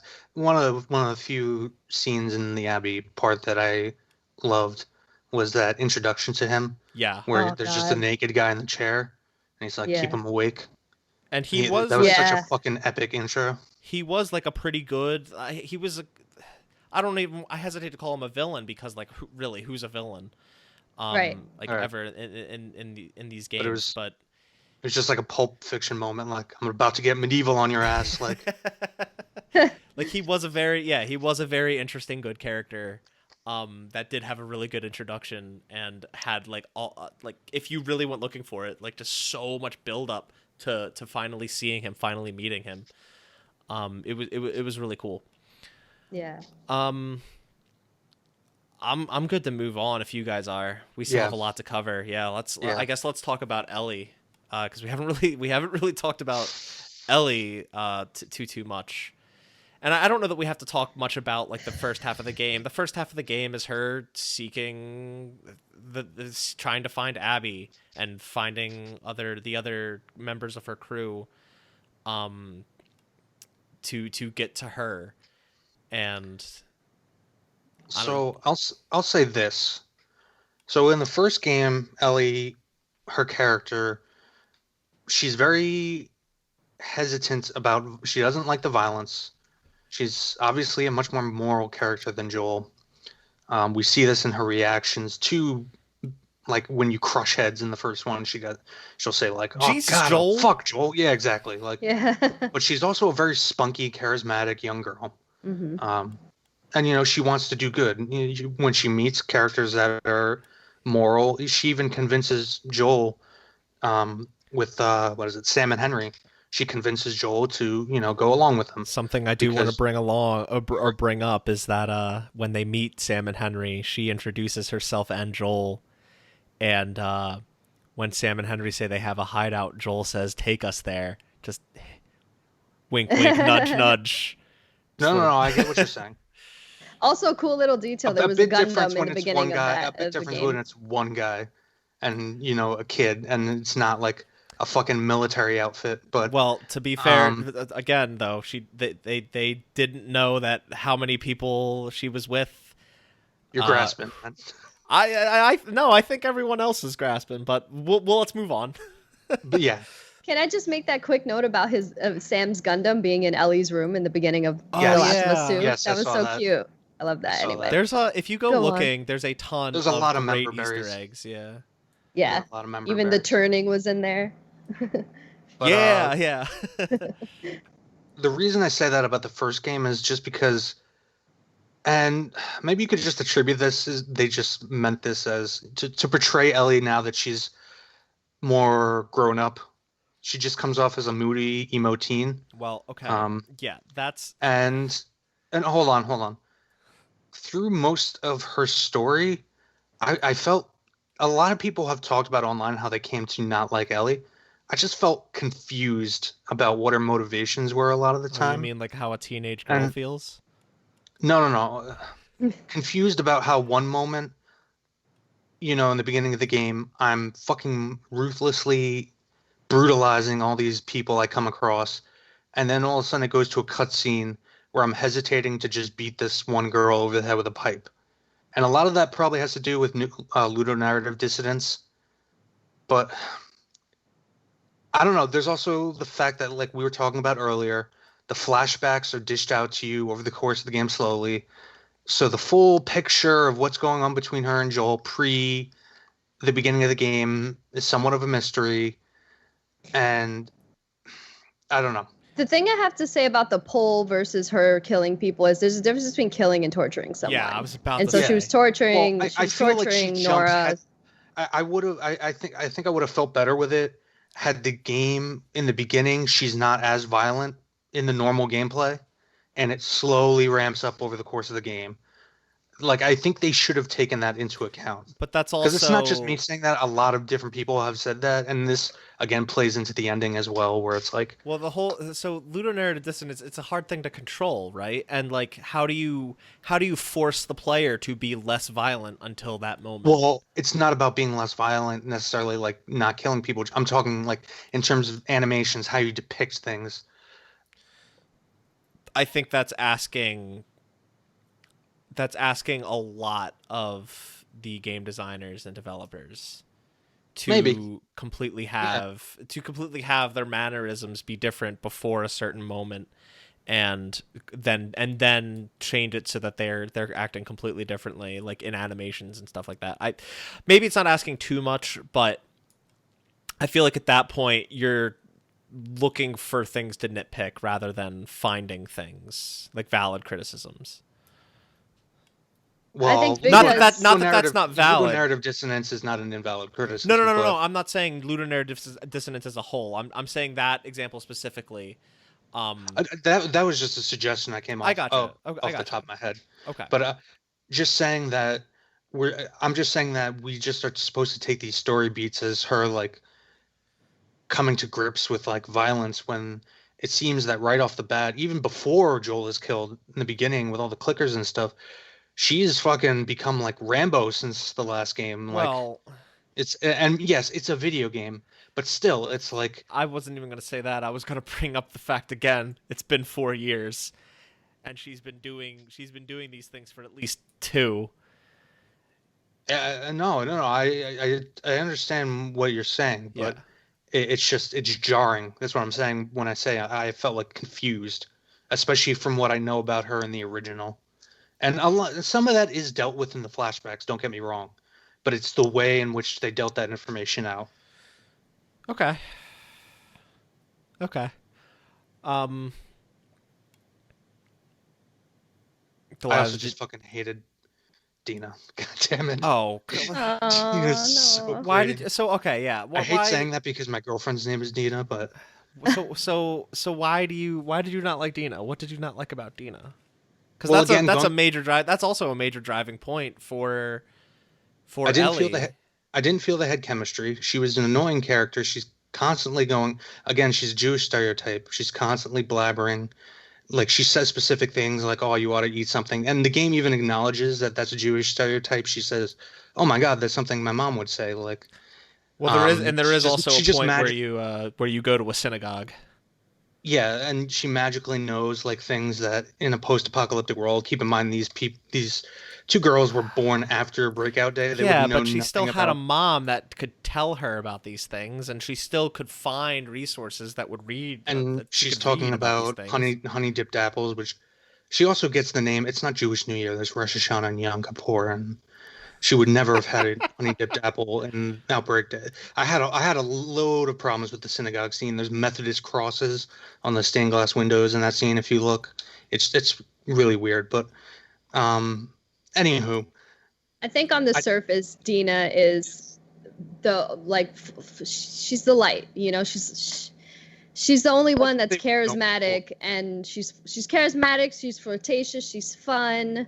I feel like most people are just so serious all the time, and she was like one of the points of levity, I think. But here's more important, like those were kind of like nitpicks I had, but more important to like her writing as a character.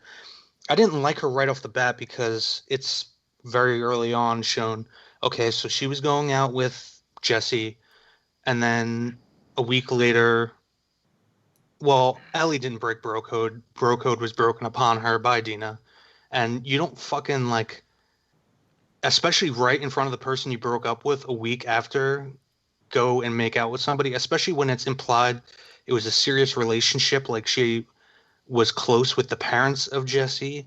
Well, she did say eventually that they were just kind of there. She still loves his family and thinks he's a good guy, but she didn't necessarily feel like there was a connection between them for a while. They were just kind of going through the motions. It comes off as like very cold. Also, I think we're looking. Well, that's the thing is though, like teenagers like that.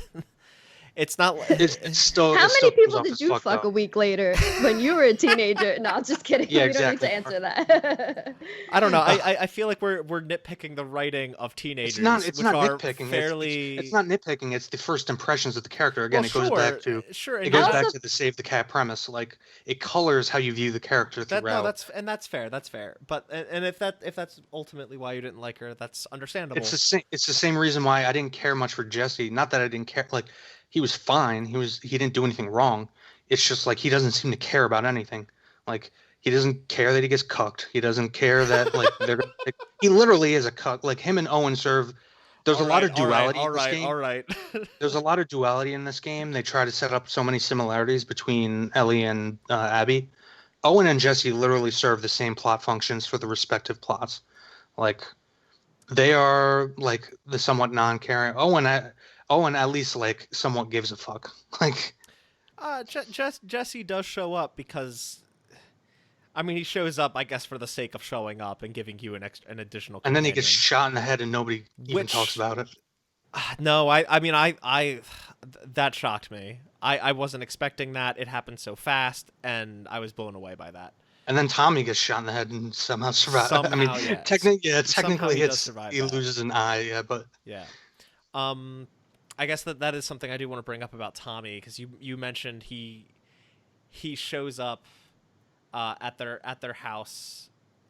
So I feel like we don't have to talk too much more about the Ellie sequence. I mean, I guess the one other thing we can talk about with the Ellie sequence is leading up to the ending, the semi-epilogue. Well, I wasn't an epilogue. I would say no before that. I would say the original, like the 3 days in Seattle sequence is her getting to the climax aquarium that we never got to. Yes, her getting to the aquarium.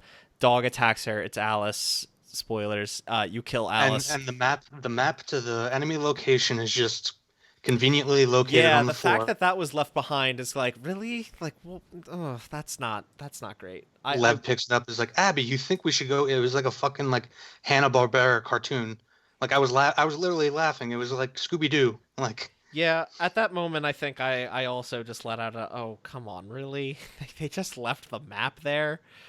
But yeah, her killing Owen and Mel in a panic, realizing Mel was pregnant, and her having a moment. Yeah, I thought it was powerful. Again, I mean, I feel like it was also it was served a little heavy-handed, but it was especially heavy-handed when Abby did the same thing, because it was like, I get it, you're trying to set up a duality and show the two perspectives. I get it, Naughty Dog. You don't have to keep doing this. Yeah, there was duality, but I think Ellie didn't know she was pregnant when she killed her, and then found out, and like after she was already dead when she opened up her jacket. Yeah. Whereas Abby like was intentionally going to kill Dina, knowing she was pregnant. Yeah. Like that was part of her drive to do it until Lev was like, it would have made more sense if Ellie threw up, but like Abby didn't. Like the only reason they had Abby throw up is just because they wanted to parallel. Yeah, and I'll also, I did read this, and I thought this kind of bugged me in the game, and seeing someone else bring it up makes me realize that, yeah, this was a little weird.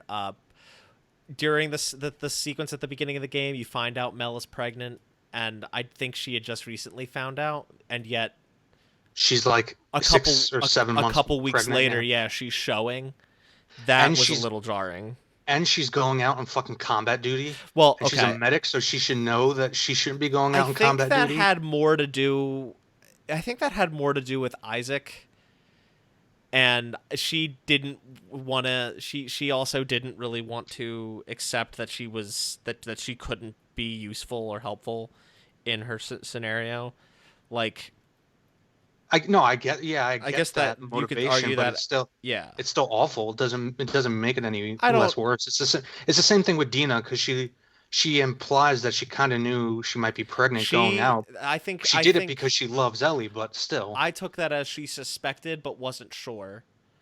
But definitely realized on not even when they got to Seattle, but on the trip, like, oh yeah, I definitely am, but there's no turning back now. Listen, if that pregnant lady at the end of Wolfenstein New Blood could shoot up all those soldiers with her big ass belly, these women could go out and do Well, that's combat. Wolfenstein, man. So yeah, let's jump ahead.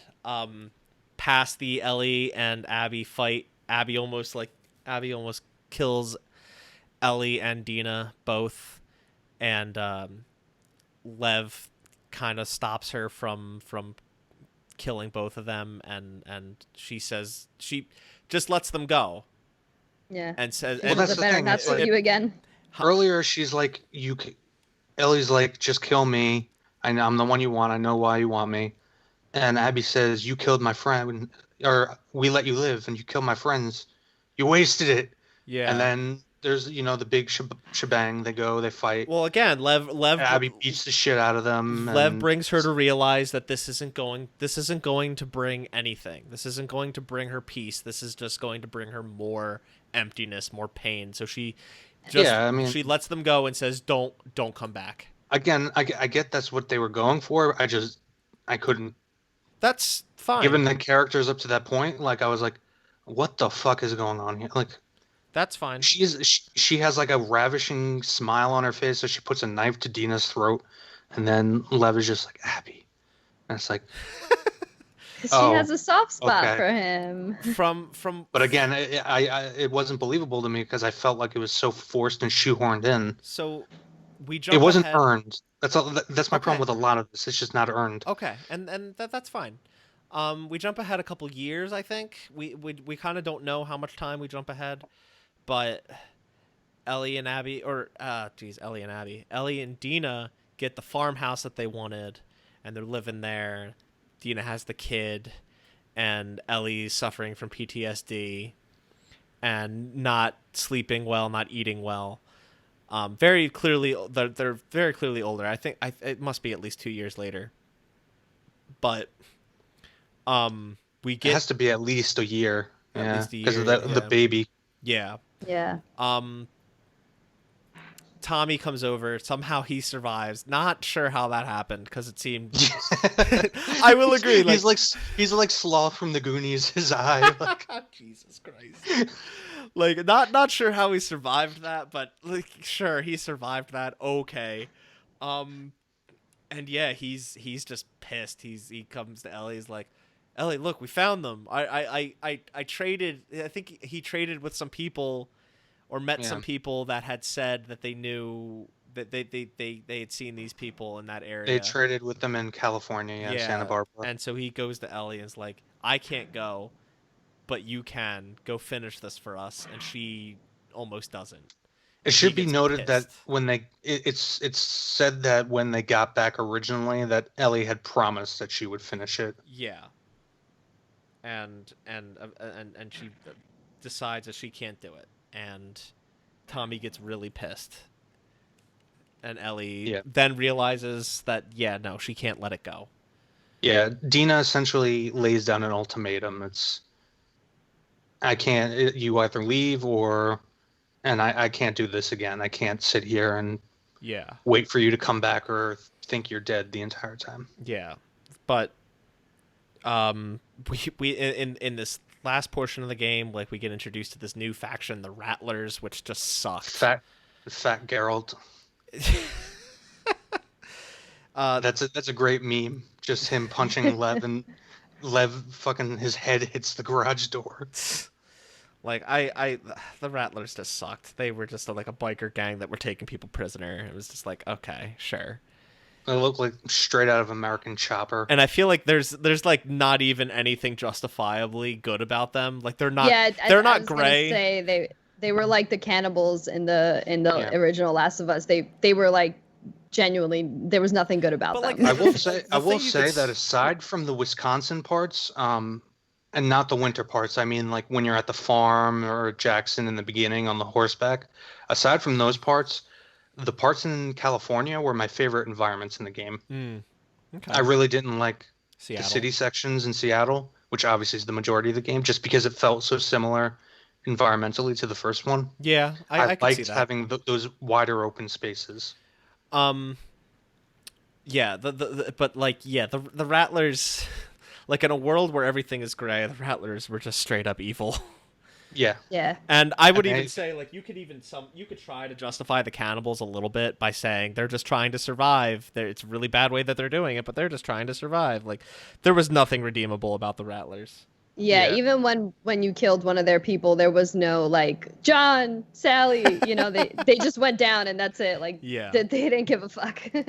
And a quick point that I do kind of want to make as a result of this, because we're almost 2 hours into this episode, by the way, guys. And we haven't even talked about combat. Yeah. The rest of this episode might be a little bit abbreviated. But this game did drag on a little long for me. Yes. Me too. It was just a bit like a lot of people made the argument for Uncharted 4, which, by the way, my favorite Uncharted, that Uncharted 4 out overstays its welcome. And I never felt that way. I always felt that Uncharted 4 was like superbly paced and everything there had a purpose. And not that I think there was anything here that didn't serve a purpose, but I just felt that there definitely was some fat they could have This game trimmed. does not have the pacing of the first game. Agreed. The first game would have like a stealth segment and then like a little walking segment where there's some talking, and meanwhile you're collecting supplies, upgrading. And then there would be like a Uncharted style, like for like a what's the word I'm looking for? Like a little scene, like for instance the sniper scene, or like the scene where you're pushing a set piece. That's the word I'm looking for. And then there would be maybe some more character stuff, another stealth segment, and then maybe you'd get like a cutscene. It would kind of evenly balance it out. Everything would be relatively short. It felt like you would get a big area to have your combat in for like 5-10 minutes, and then there was a little too much like platforming in between the combat.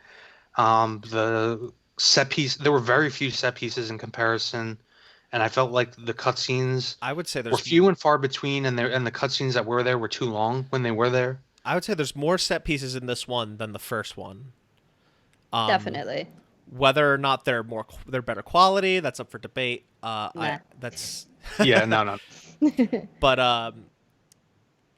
I do think. Sorry. No, that's the other thing that I want to say is, along with the pacing, one thing I did like was that they did give you several micro encounters of maybe 2 or 3 enemies to deal with more often, and I liked that because not everything has to be this big bombastic firefight or this big bombastic encounter. Yeah. I liked how they like started throwing just maybe 2 or 3 enemies at you occasionally in like. I felt like there was more early on in like the open world area. Agreed. Segment. Yeah, absolutely. I totally agree. Eventually it did become pretty regulated. Like, no, this is a big arena and there's like 12 guys you got to take down.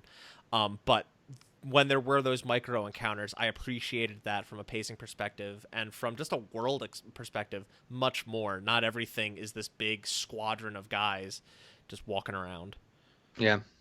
Delaila, Yeah. what did you want to say? No, I was just gonna say I felt like downtown Seattle mirrored Madagascar in Uncharted 4, and I feel like it worked a lot better in Uncharted 4 than it did in this game.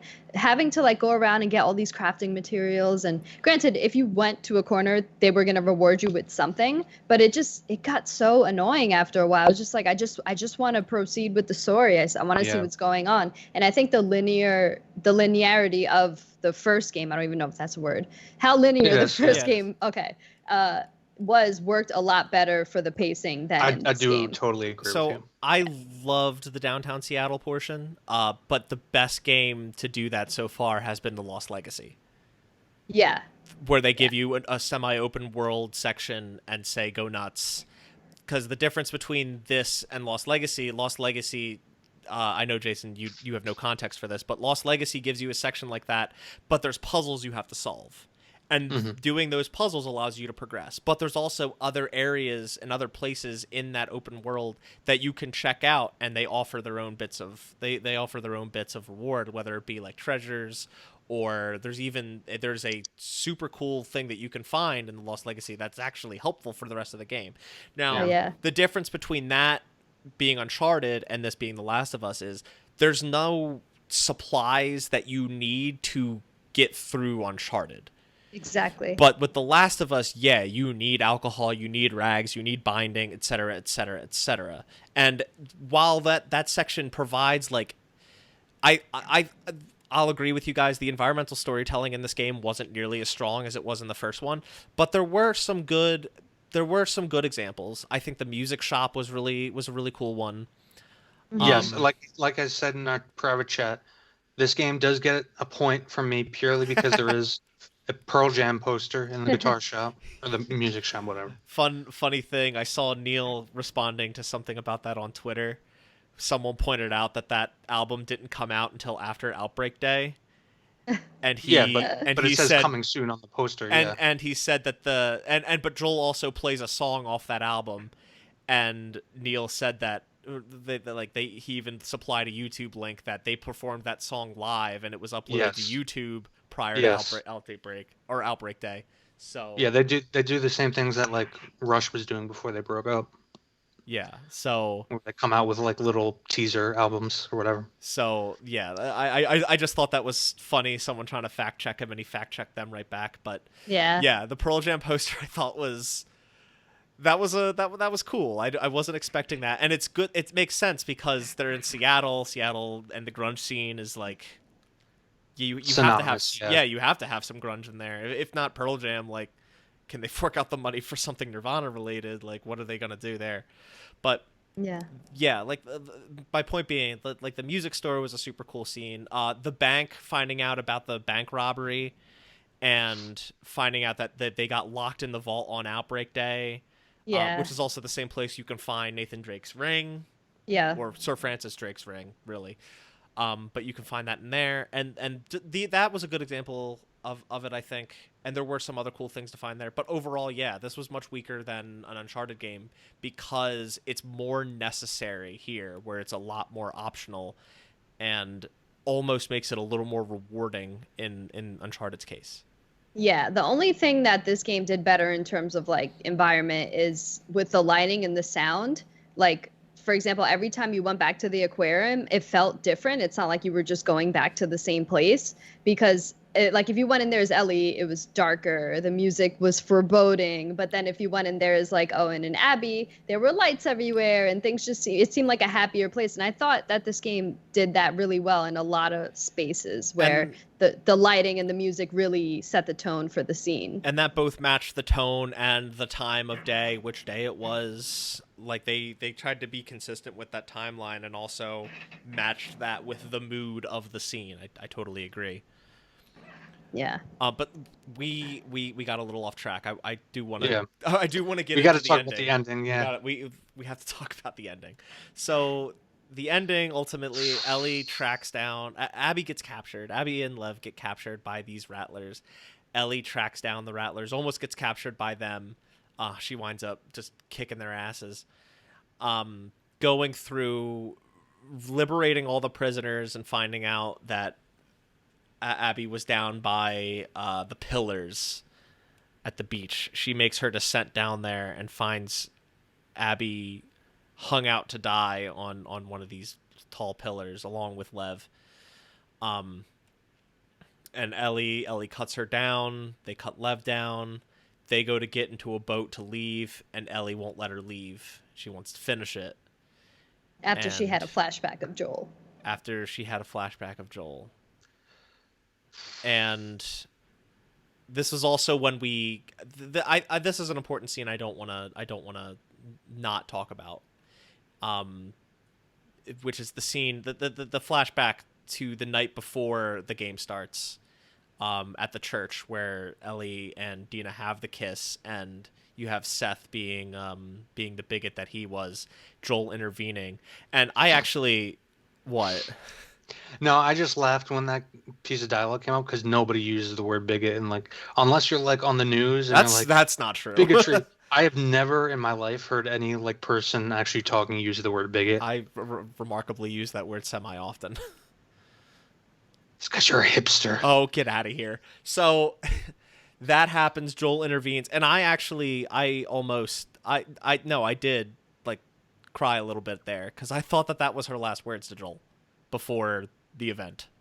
Yeah. I thought her last words to Joel were just basically like stay out of my life or stop, Yeah. Stop doing the things you're doing. Cause basically just her freak out, her lashing out on him, I thought that was her last words, and I lost it. I was like, holy shit, that's fucked up.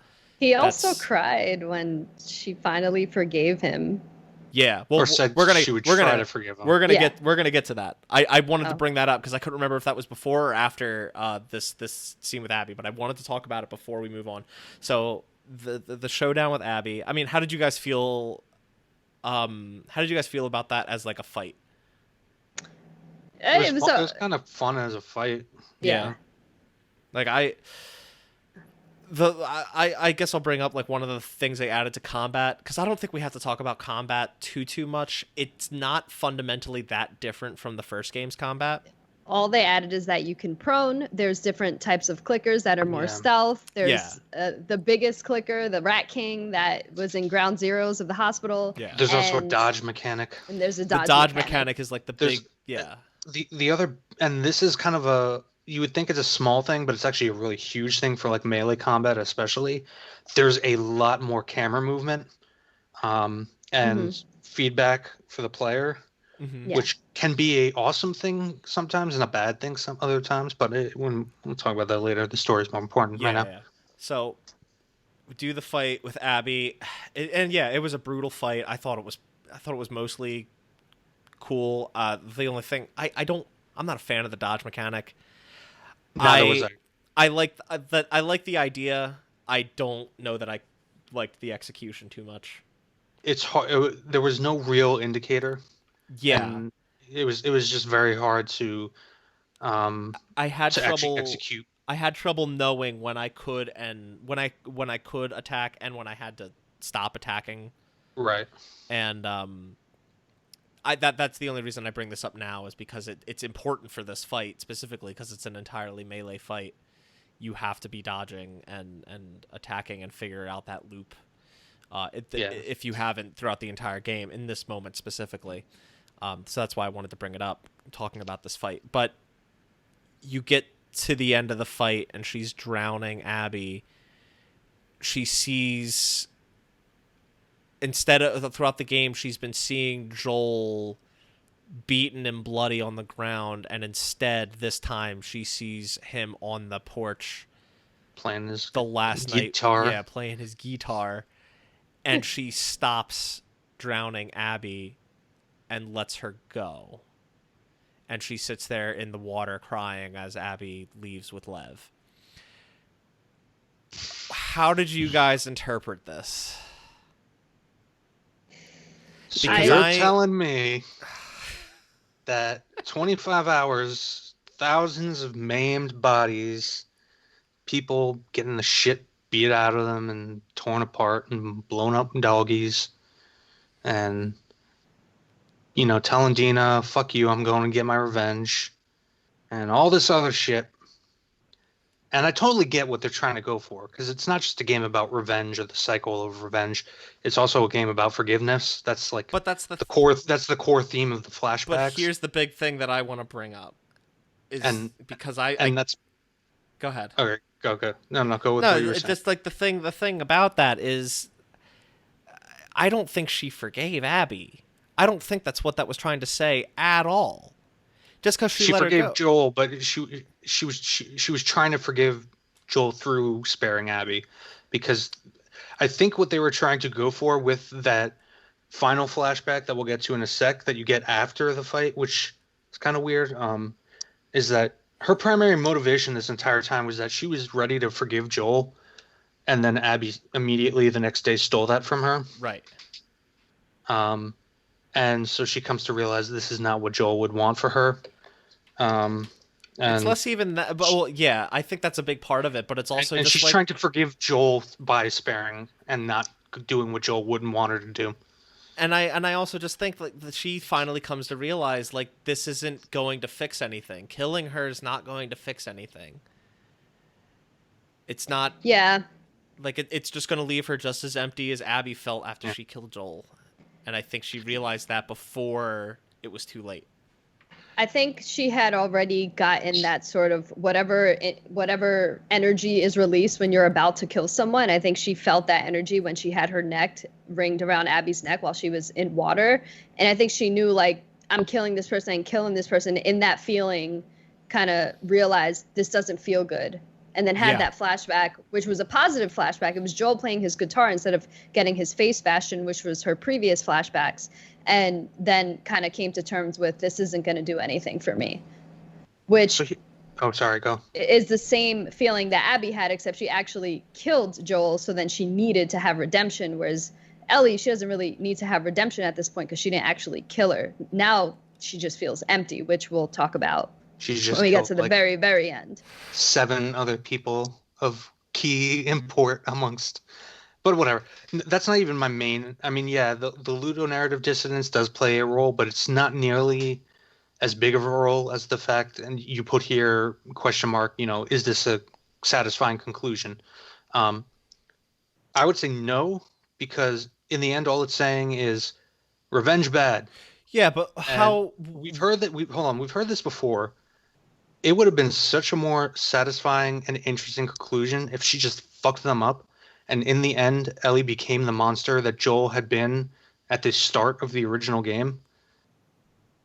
And especially considering when she ends up going back to the house, it's like she made the moral decision. She went back and she lost everything anyway, and it's like, okay, so it was all fucking for nothing. Like, I agree that the ending was not satisfying, and I think it wasn't supposed to be. I don't think the developers wanted you to feel satisfied. I think they wanted you to feel empty. But all of this shit was for nothing. I get what they were trying to do, but it's like, I'm not like thinking about it. It's like, okay, I get it. It's revenge bad. I've heard it before.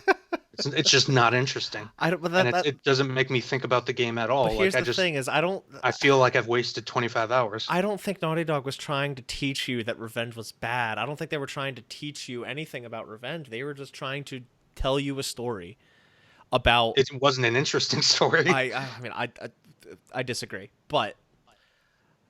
And that's fine. You don't have to like it. You don't have to not, or you don't have to like it, and that's fine. You don't have to even find it satisfying. I kind of agree with Delaila. I don't think they were trying to make you feel satisfied. I don't think they were. I think they wanted you to feel unsatisfied. They wanted. And why tell a story if you're not trying to satisfy your audience? Because it's not necessarily about it's not about the conclusion, Jason. It's about the journey. The journey wasn't that interesting either. We'll agree to disagree. And yeah, so she lets Abby go. She has a final conversation with Joel. We could talk about this. Oh no, we got to talk about going home first. During that fight, Abby does bite off 2 of Ellie's fingers.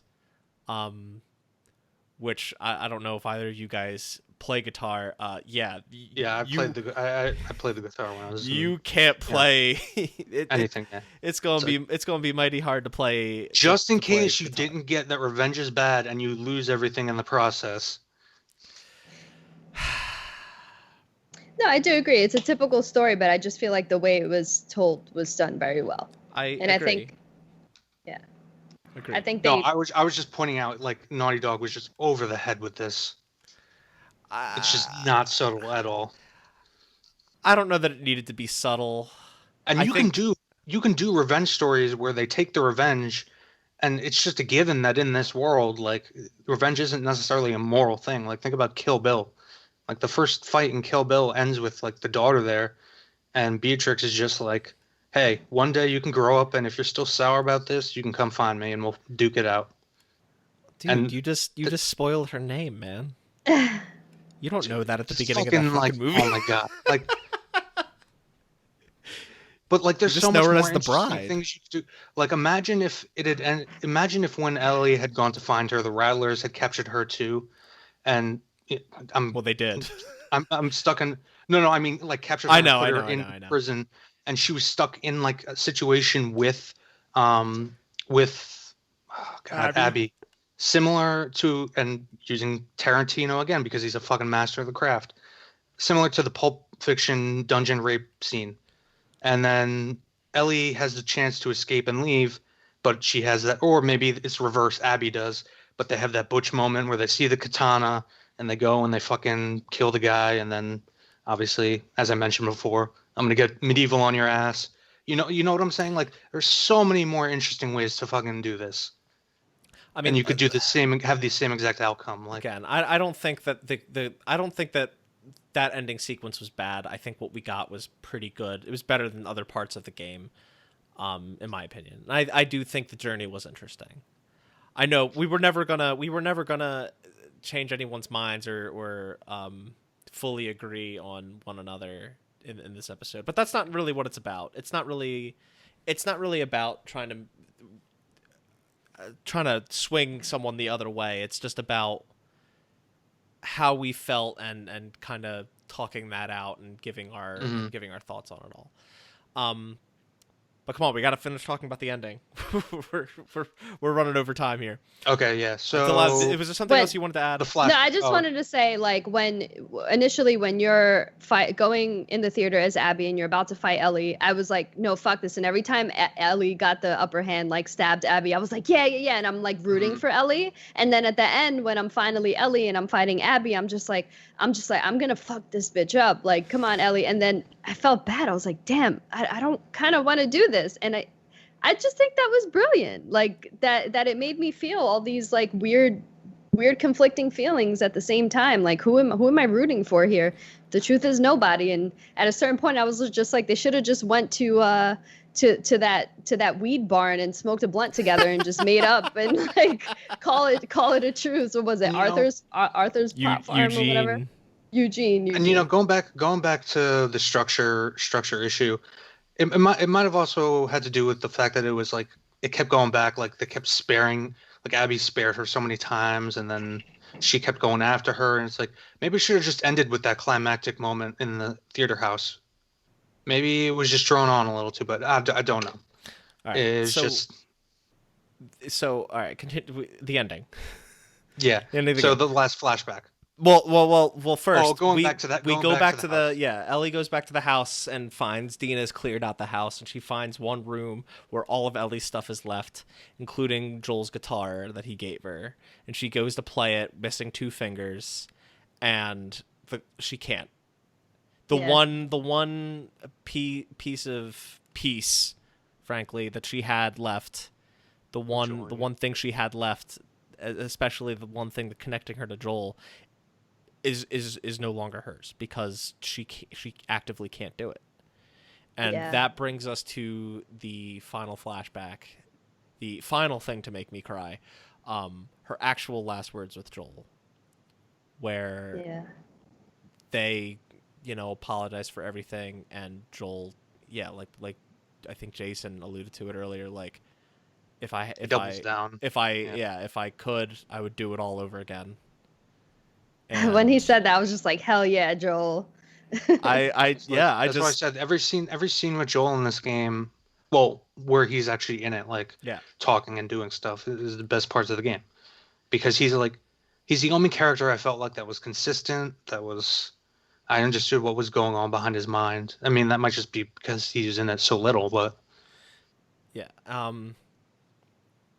that was a really sad and heartwarming scene.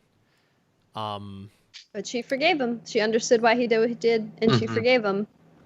And that was the closing arc of Ellie and Joel. Their story is over. And we see her, she leaves the house, and who knows where she goes. We just see her walk out into the field, and then it cuts to black. Yeah. Yep. Once again, I felt extremely empty, and I think that was the point. I think that was I totally agree with you. I think that was the point. I think that's what they were trying to accomplish, and I think they accomplished it for the most part. I don't disagree with you that was the point. It's just, should that be a goal? Like, what are you trying to accomplish by making your audience feel empty? Well, I think I would argue that they did the same with the end of the first game. They did. It didn't make me feel empty. It fostered like decisions about. It fostered conversations about morality. Yeah, it made me think. The first game made me think and made me feel conflicted, but I was also very attached to the characters. In this game, I don't give a fuck. Like, I really don't care what happens to these characters at all going forward. I'm just completely apathetic. All right. Yeah. Well, is there anything else we want to say about these characters or the story? before. Well, we'll touch back by the end, but there's a couple other things that I want to plow through. I want to breeze through a lot of these because I don't want to leave a lot of these untouched. I'll just say, like, when I was playing through this game, I understood every second why people hated it. It's completely. And although I do like their approach and I feel like it was done well, and the things that it made me wrestle with is something that I thought was interesting. I get why people hate this game, and I'm not going to fault anyone for that. I think they knew. Go ahead. Sorry. No, go ahead. Like they definitely knew this was going to be polarizing in the same way that they knew the first one was going to be polarizing, but the tables have turned. Whereas they knew the first one was going to be polarizing, but it wound up being in their favor, where people were conflicted and had their thoughts and opinions on whether or not what Joel did was right, and most people agreed with what he did. This game, well, they could sympathize. Even sure. Even if people disagreed, they could sympathize. Yeah, it's a very complex, nuanced situation. They understood even if it's not what they would have done. And with this game, it's the other way around, where it's people are having trouble sympathizing with anyone. People are having trouble swallowing the story that we got, even going so far as to request that it be rewritten, which I think is ridiculous. That's ridiculous. Like, love it or hate it, this is the story we got. And you don't have to love it. You definitely don't. But like this is what we got, and that's just what we're gonna have to live with. And this is a polarizing game, polarizing ending that did not go in their favor. At least seemingly not yet. Yeah, I think even if they come out with I don't see a reason why. Unless like sales seriously tank, but we also just found out that this is the best selling. I don't see why they wouldn't be already working on a third one, especially considering they have like a television show coming out. But right. Honestly, I think this is a Ghostbusters situation where that first game was lightning in a bottle. Not like I'm saying, just like you look at the sequel, which was made by the same people. Hey, what do you have against Ghostbusters 2, man? Ghostbusters 2, I watched that all the time as a kid, but it's not it doesn't have nearly as tight a script as the first one, and it's kind of flat out stupid at parts. Like I still love it because I grew up with it, but yeah, it's not Ghostbusters 1. Ghostbusters 1 is one of the tightest scripts ever, period. And I think that's the same kind of situation we have here. I gotcha. Okay, and yeah, to double back on the polarization, like Troy Baker and April, I believe, did ask. He urged players to go into this game with an open mind. Like they definitely knew there was a big chance of people not liking this game, but this was, or at least not liking the story that they were telling. But I don't think that they were aiming for people to necessarily like the story. Yeah. Like to be happy with it, I guess is. Yeah, there's a difference between being happy and not liking it. Right. No, I gotcha. Yeah, what Troy said when he was reiterating a conversation between him and Neil Druckmann is that Neil was basically saying, I would rather have people hate or love this game, but like nothing in between. Yeah. And that's pretty much what we got.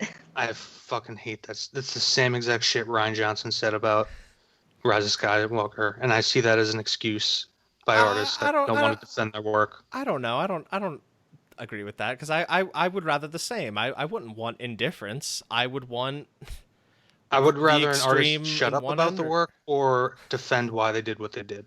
Okay. I think they want that because look at the conversation we're having. This is such a great conversation. Like Neil Druckmann just goes on Twitter and calls his audience. Or he says shit like, we make our game for our audience, not bigots and shit like that. All right. You don't need to be like that. I don't want to get into it, but like, you don't need to be like that. Like, am I a bigot? I didn't like the game. No. You were able to talk about it. Here's the thing. In a civil I get way. it. It's very heated. It's Twitter, but you get what I'm saying. Like, I just don't like statements like that where like you have to either hate it or love it. That's the kind of work we want to make. If you don't like, and I just want to put this out there for the audience and definitely for you, Jason. I said this off mic, but I'll say it here so everyone can hear. If you don't like the game, that's fine. but and I'm a big Naughty Dog fan, going back it's to true. fucking Crash Bandicoot, Jack and Daxter. If you don't like the game, that's fine. But right now, at the time that we're recording this, there's still a lot of the people that don't like the game aren't making what I would call the best arguments against it. There is a lot of I feel like that goes for both sides. Agreed. A lot of people haven't. I think a lot of people are very emotional right now, so they don't they're not able to cogently put together what they're thinking in their head. They just put out whatever words immediately come to their mind. But where there are a few people who are able to be rational, but where are we rational though? Jason, that was a question. Oh, are you asking me? Yeah, like this conversation. Do you feel like this is a conversation that should be happening? Yeah, we're three friends. Like, I'm not mad that you guys liked it and I didn't, and you guys aren't mad that I didn't like it. Like, oh, actually, I'm livid. You're livid? Oh boy. Gonna have some problems. Take you down to Chinatown. All right. I do want to move on to the last few points. We're really running low on time here.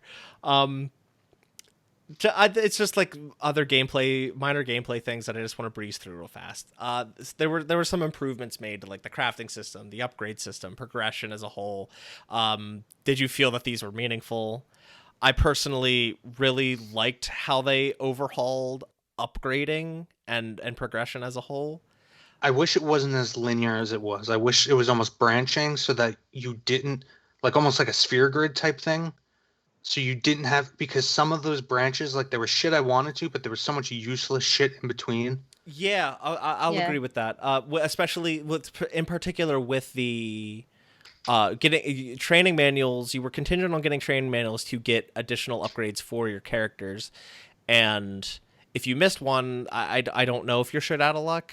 I don't know if there's another way to get that branch other than getting the training manual, but yeah, there were they reappear. Like they don't spawn in just a single place. So if you pass them, they will show up later in the game. Okay, I wasn't sure.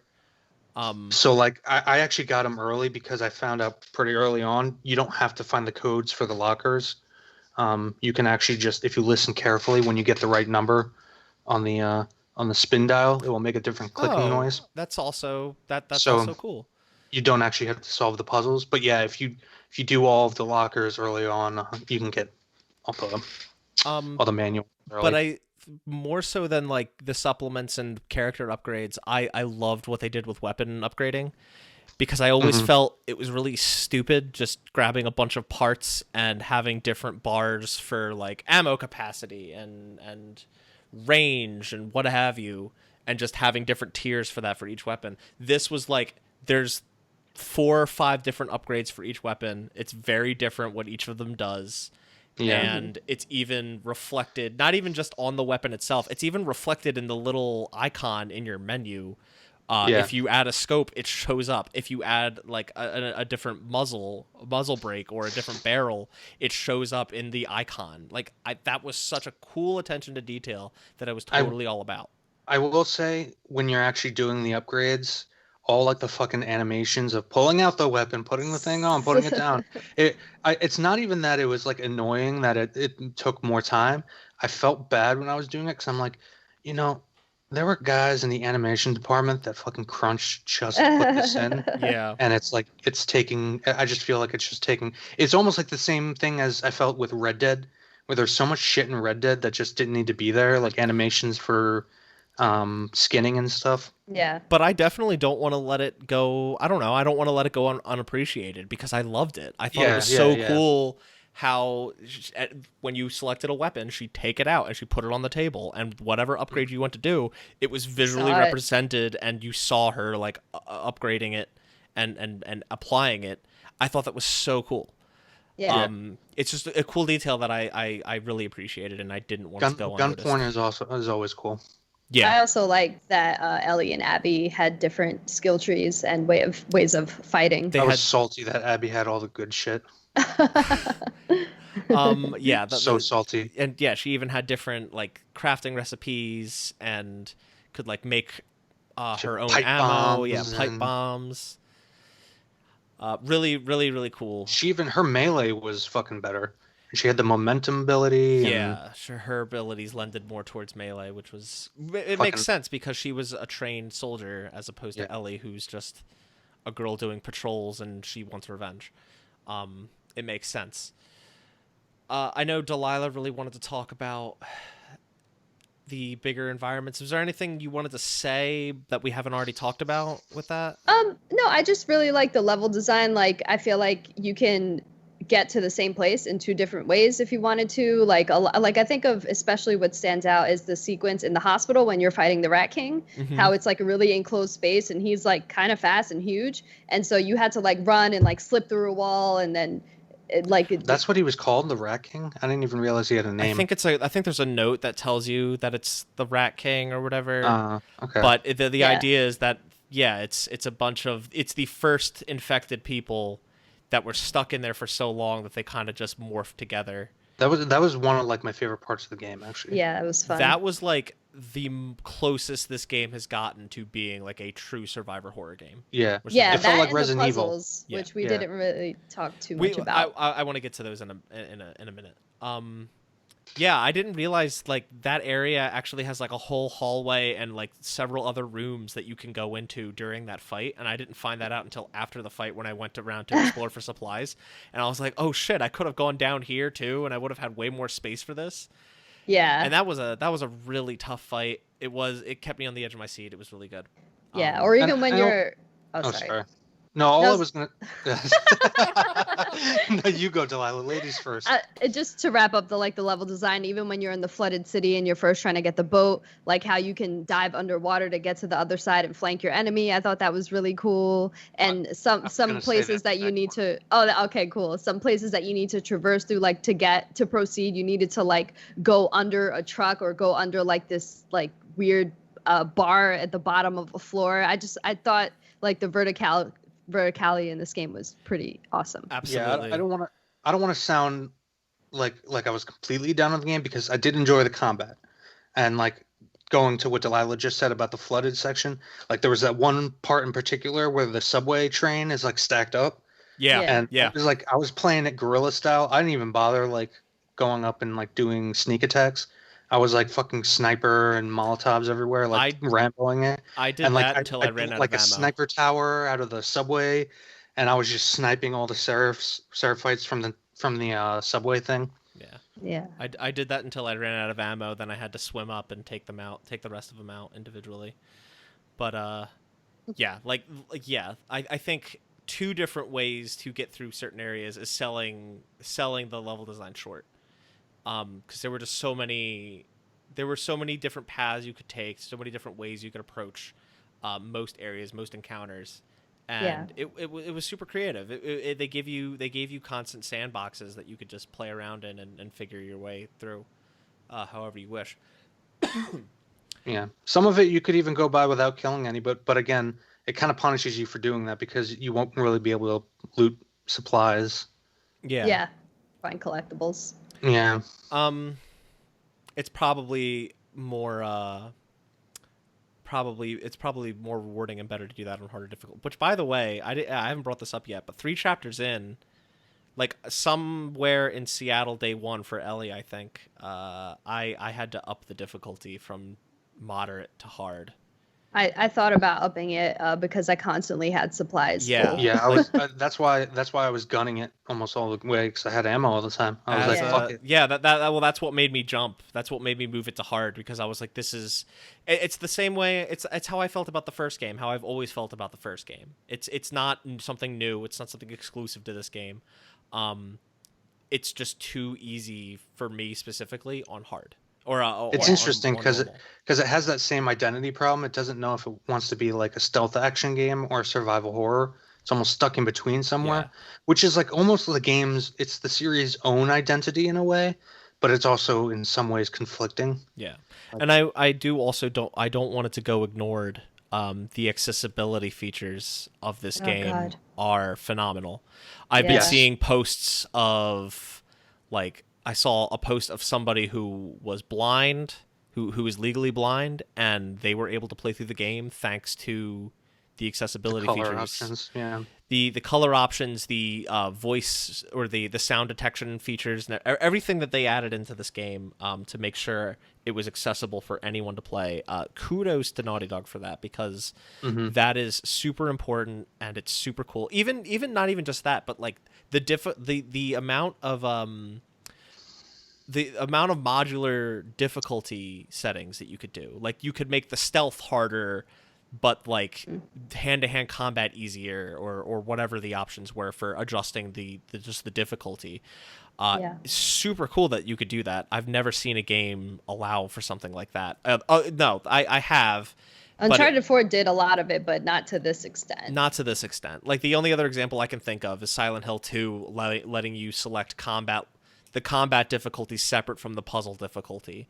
This is like a whole new level of Oh yeah, I think Shadow of the Tomb Raider did that as well. Okay.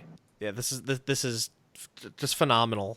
Just phenomenal. I think it's going to be the gold standard. I think so. At the very least for Sony first party games, I think. Yeah. There's only one other infected that we haven't talked about. That's the Shamblers. Did we like them? It's whatever. Yeah. I feel like exploded. I feel like the bloaters in general, just the infected were very much sidelined in for the WLF and the Seraphites. I also feel like in the first game they were pretty sidelined too. I feel like there's overall front to back, you don't battle with the infected nearly as much as you battle with regular humans. Actually, when you think about it, it's probably true. One thing I found somewhat disappointing was that they kind of touted that you could use the infected as a tool in this game, and I think that they didn't offer nearly enough opportunities for that. Like Left Behind, a 2-hour DLC, I felt offered more opportunities for you to pin the infected and the human enemies against each other than this entire game did. And I felt pretty disappointed in that. I wanted more opportunities for me to sick the infected on the humans. The only times really it was specifically set up for that. Yeah, like during the Rattlers section at the end, they had some chained up infected that you could release. Yeah, and that was cool, but I wanted more of that throughout the entire game, and it was kind of disappointing that we didn't really get that. There were like 3 segments. Yeah, I felt the Shamblers were kind of introduced to make the bloaters into bigger like boss type enemies than they were in the first one, and like I didn't hate them. They were actually really surprisingly easy to kill. Yeah, for the most part.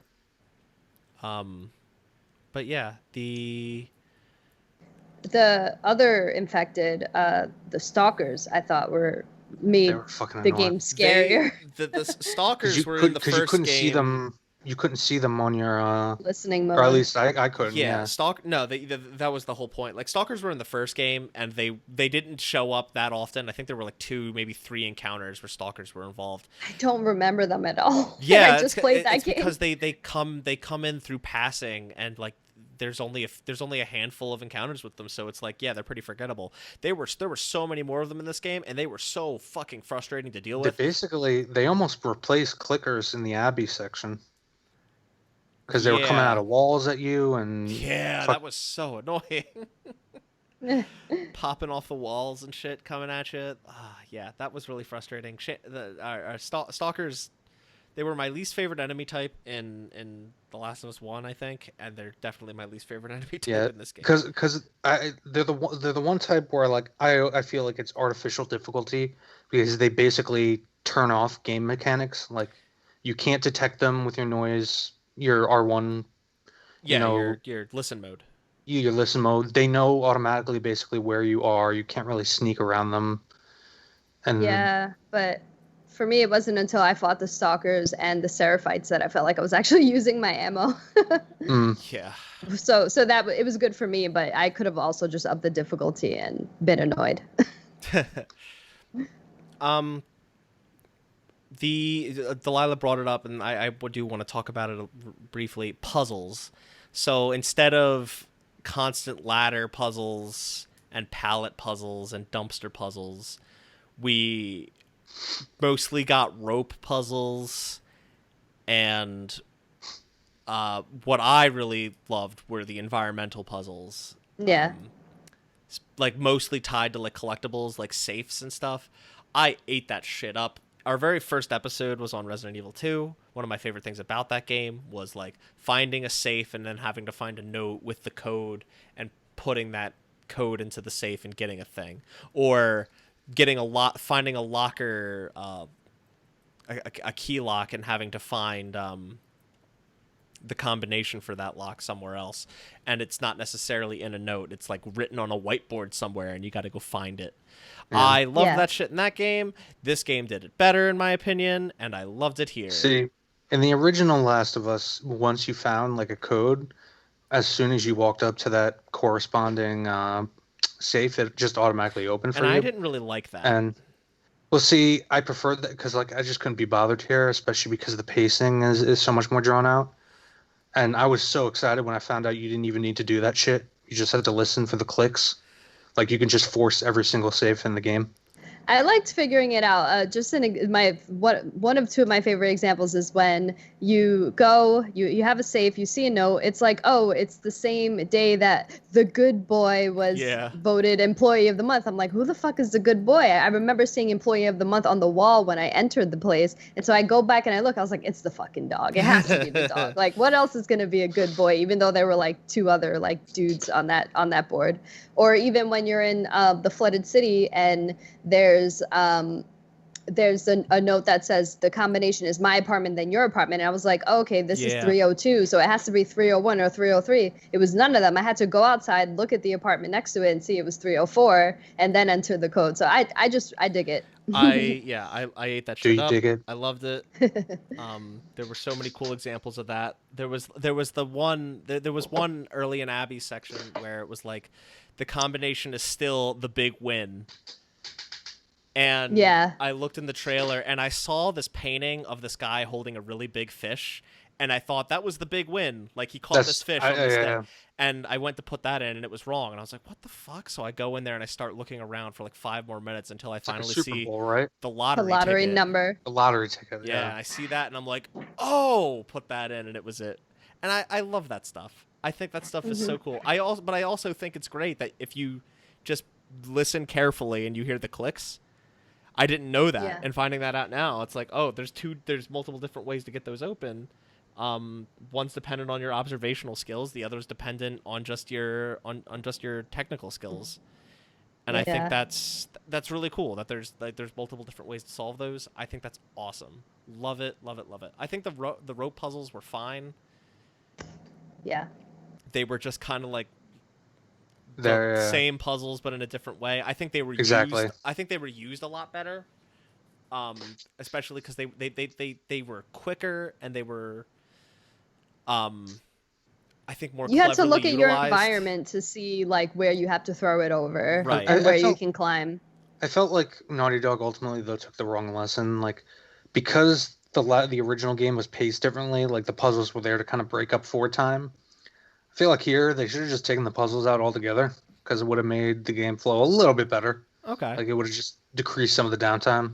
You didn't really need it because the game was a little more drawn out than the first one. Yeah. I feel like if they would have cut out all the extra, like going around grabbing crafting materials in like every corner of the game, which is also self-imposed in a way, but I feel like if they would have made it a lot smaller, those puzzles would have felt better for you, I think.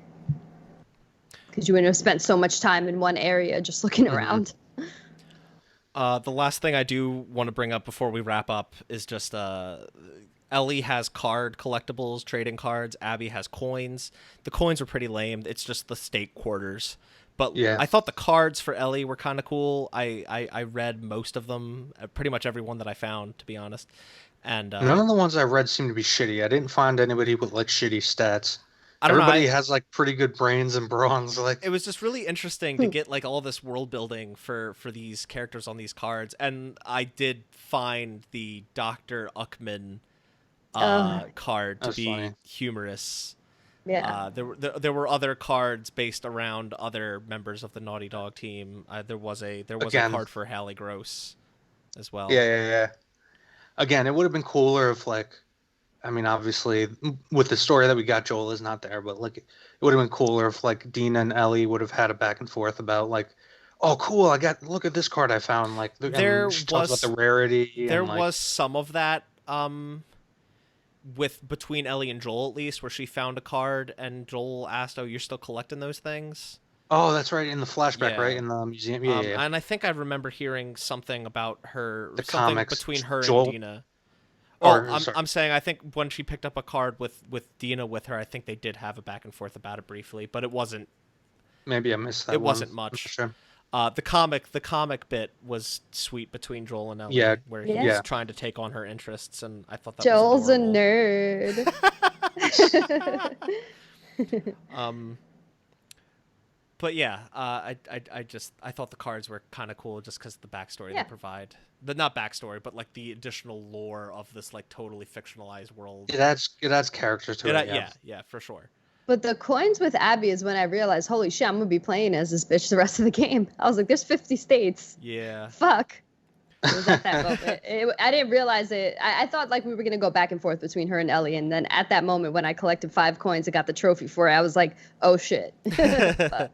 I will say, and to just go back to that point, like with Jason mentioning structure and pacing, like I do think maybe something could, like, even if it wasn't like playing as Abby for the whole first half, which I do like better than what I'm about to say, but like at least how the beginning section goes with you playing as Ellie, then you playing as Abby, then you playing as Ellie, then you playing as Abby, and back and forth. I think maybe if they had done that with the days where you play as Abby for that day and then Ellie as that day, and then it goes to the second day and you do it again, maybe that could have helped things, especially considering you go through 3 days as one character and then it resets and you go through the 3 days again with a new character. Weaving the stories together would have worked better, assuming you give a little more pretense to Abby. Yeah, you would just have to restructure some big story revelations. Yeah, I mean, going into like what you have here, is the story that bad? Does it not meet personal expectations? I feel like one of the big discussions on the internet, there are really 2 discussions, but people are conflating them. People are having a discussion about the game they wanted versus the game that's there. Exactly. And then people are having a discussion about criticizing the game that we actually got. I understand that the game I wanted is different than the game that Naughty Dog wanted, but I also understand that as a critic, I'm looking at the game that Naughty Dog wanted and what they were trying to do. I understand full well what they were trying to do, and they just failed, in my opinion, at a fundamental level. Okay, and that's fine. You hit the nail on the head. I think, because I told you guys flat out, I've read people's opinions and what they didn't like, and I've read some of their fixed plots. None of them have been good. I read some shit about someone suggesting like, oh yeah, no, the Fireflies come back and they have this sonar weapon that sends infected to wherever they aim it or whatever. And I'm like, that sounds stupid as hell. Yeah. And you think that genuinely think that sounds better? There's some seeds of awesome stuff here. Like I will admit, like the post-traumatic stress stuff. Like you could have had like a much more interesting, in my opinion, story of Ellie just completely falling apart and, like I said before, becoming a monster that Joel was at the beginning of the first game. You could have had so much, like you could have ended it. There's just so many ideas, and the problem is that there's too many ideas that they're throwing around out there. They didn't handle them all coming together all that well, I don't think. It should have been more focused, more narrow. I really like the retroactive guilt. I thought that was great. Like even with the freaking Vita girl, you killed her, you saw that in the state of play, and then you go and talk to her, you're like, oh, like she's talking about Hotline Miami and how hard it is, and I was like, damn, now I feel bad for killing her. Fuck, like she seems like a cool chick. I'd chill with her, and that was like retroactive guilt. I thought I don't know, it jives with me well, but I can see how it doesn't with others. And I guess what I just want to ask is, was this, in your opinion, a worthy sequel? I mean, we know Jason's answer. Yeah, we know, especially from that scoff he just let out, that chuckle. Is it a worthy sequel? No. Do I think it was a good sequel? Yes. And I say that because The Last of Us is my favorite game of all time. But The Last of Us 2 did not dethrone The Last of Us, not even by a mile. But it was still done really well, like as a separate game. But it's not. It's I could see using the Mad Max meme, just Delilah's face, mediocre. Is there anything you want to add, Jason, or do we already know your answer? And no, it's not a worthy sequel. In fact, it retroactively lessens my view of the first game. Okay. Just because of the way they portrayed Joel in the beginning. Okay. And how that affects the view of the ending of the first game, which is arguably one of the best things about it, is how they left off. I do think years down the line, I think if we just let both of these games be for a while and come back to both of them together, maybe views will change. I genuinely do think views of the second game will change in like 5 to 10 years. I think right now it's fresh, and it's the time to be volatile if you're going to be volatile. But I think in time, the view's going to change. See, I'm not even volatile, like I said before. No. I'm not saying you. I'm saying the community. I do see volatility, but I also see a lot of people like me who are just at this point apathetic. Yeah, and that's fine. Yeah. The final question I want to ask. Do we have anything else that we want to add before I ask it? No. No, Delilah? I just want to say something about the start and ending screen. In the first game, we had the window, and then when you beat the game, you had the shiv in the window, and then in this game, you had the dreary, dark boat in the water, and then it ends with the boat like settled. So I'm guessing that's saying that like Abby and Lev made it there. I think that is what that's trying to insinuate. They should have named the last chapter and like chapter select the Catalina wine mixer. That's a good thing to bring up, is those start screens do change in both games, and it is cool that they maintain something like that. My final question is, do you guys think there'll be a part 3? And yes. You think just purely because of sales? No, because they have a show. Well, it depends on the sales. So the thing about the show is it's a retelling of the first game. Yes, but it's also about timing it together for sales of that. I mean, honestly, it remains to be seen. Whether or not the show will continue to be in production depends entirely upon world events combined with the sales of this game, which the first weekend broke records. It beat out Spider-Man by like 500,000 or something like that. It is now, but it also had twice the drop-off rate of Spider-Man. Dropped 80% this weekend. I mean, that's not like the end-all be-all. We'll see. That doesn't include digital sales, but that's a really bad drop-off for a Sony and first party. But we'll see. Should there be? No. In the same way, yeah. Just leave it be. Just Naughty Dog, take the L, move on, find a new franchise. Well, I'll say that if they want to do another game in this, it's the same sentiment I had about part 2. Really, is if you want to do another game in this universe, in this world, do it. But leave these characters. Just that's it. Leave them be. Their story is told. Tell other stories. There is a whole country and a whole world to tell other stories of. It does not have to focus on these characters anymore.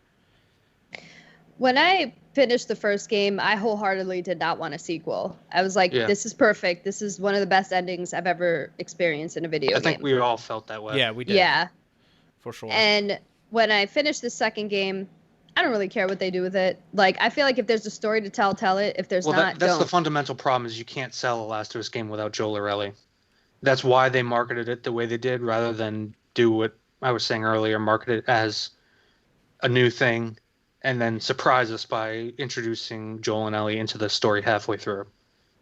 Yeah, and I think now I think most people not really like even me, I like the game and I empathize with Abby, but I don't necessarily care to continue seeing her story. They cannot push another game with Abby.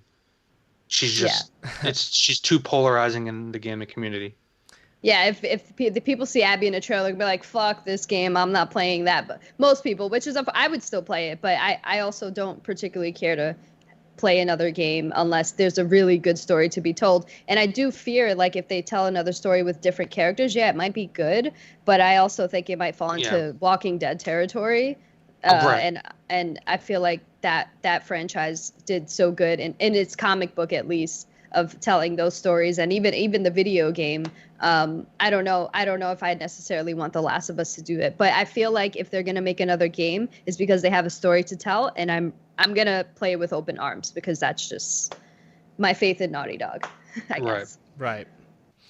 See, I have the exact opposite feeling where, like, this game made me lose faith in Naughty Dog, and I will be very apprehensive about anything else they do going forward. Okay. I think we need to wrap it up there. Yeah. We need to end it there. I'll give my quick rating. Oh yes, we need the Kwasnicki rating. Oh good, here we go. Now I just want to point this out. This is the Jason Kwasnicki rating. It is his rating. No. I just want to say this is not indicative of our collective opinion. This is just Jason. This is just me. So 5 is average, 0 is catastrophe, nuclear catastrophe, and 10 is there is no 10. There's only a 9.9, which is as close to a masterpiece as you can get, because I don't believe in 10s. I gave the first one in our last review an 8.7, which is like the second highest I think I've ever given a game. Amazing game. What was the highest? I give this one, I struggled with this. I wanted to give it a 5, just an average game. I have to give it a 4.9.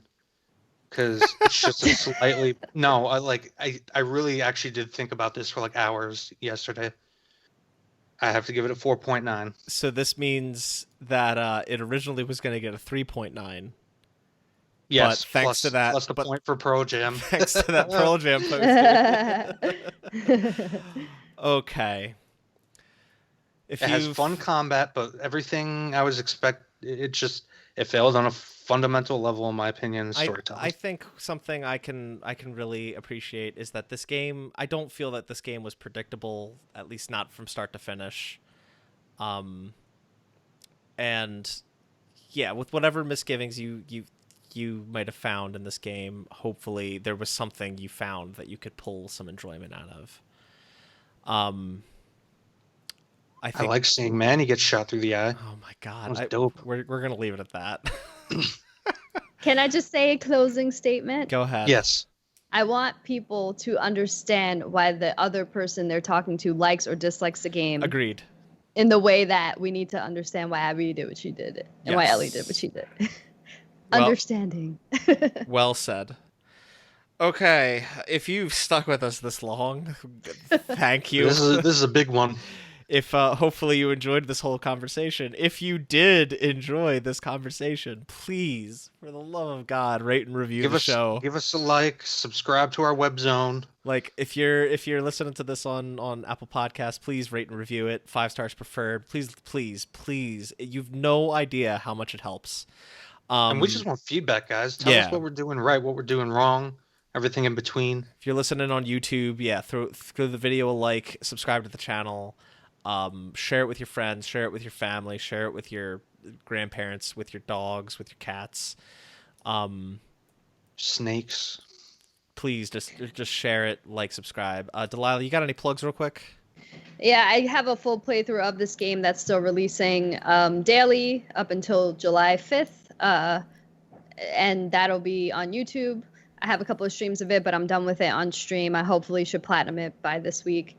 And other than that, I'll just be streaming like probably Ni no Kuni on Sundays and until Ghost of Tsushima comes out. Cool. You all should know these two are fiends when it comes to platinums. Yeah. So go watch her stream. I'm sure she's like doing some ninja shit.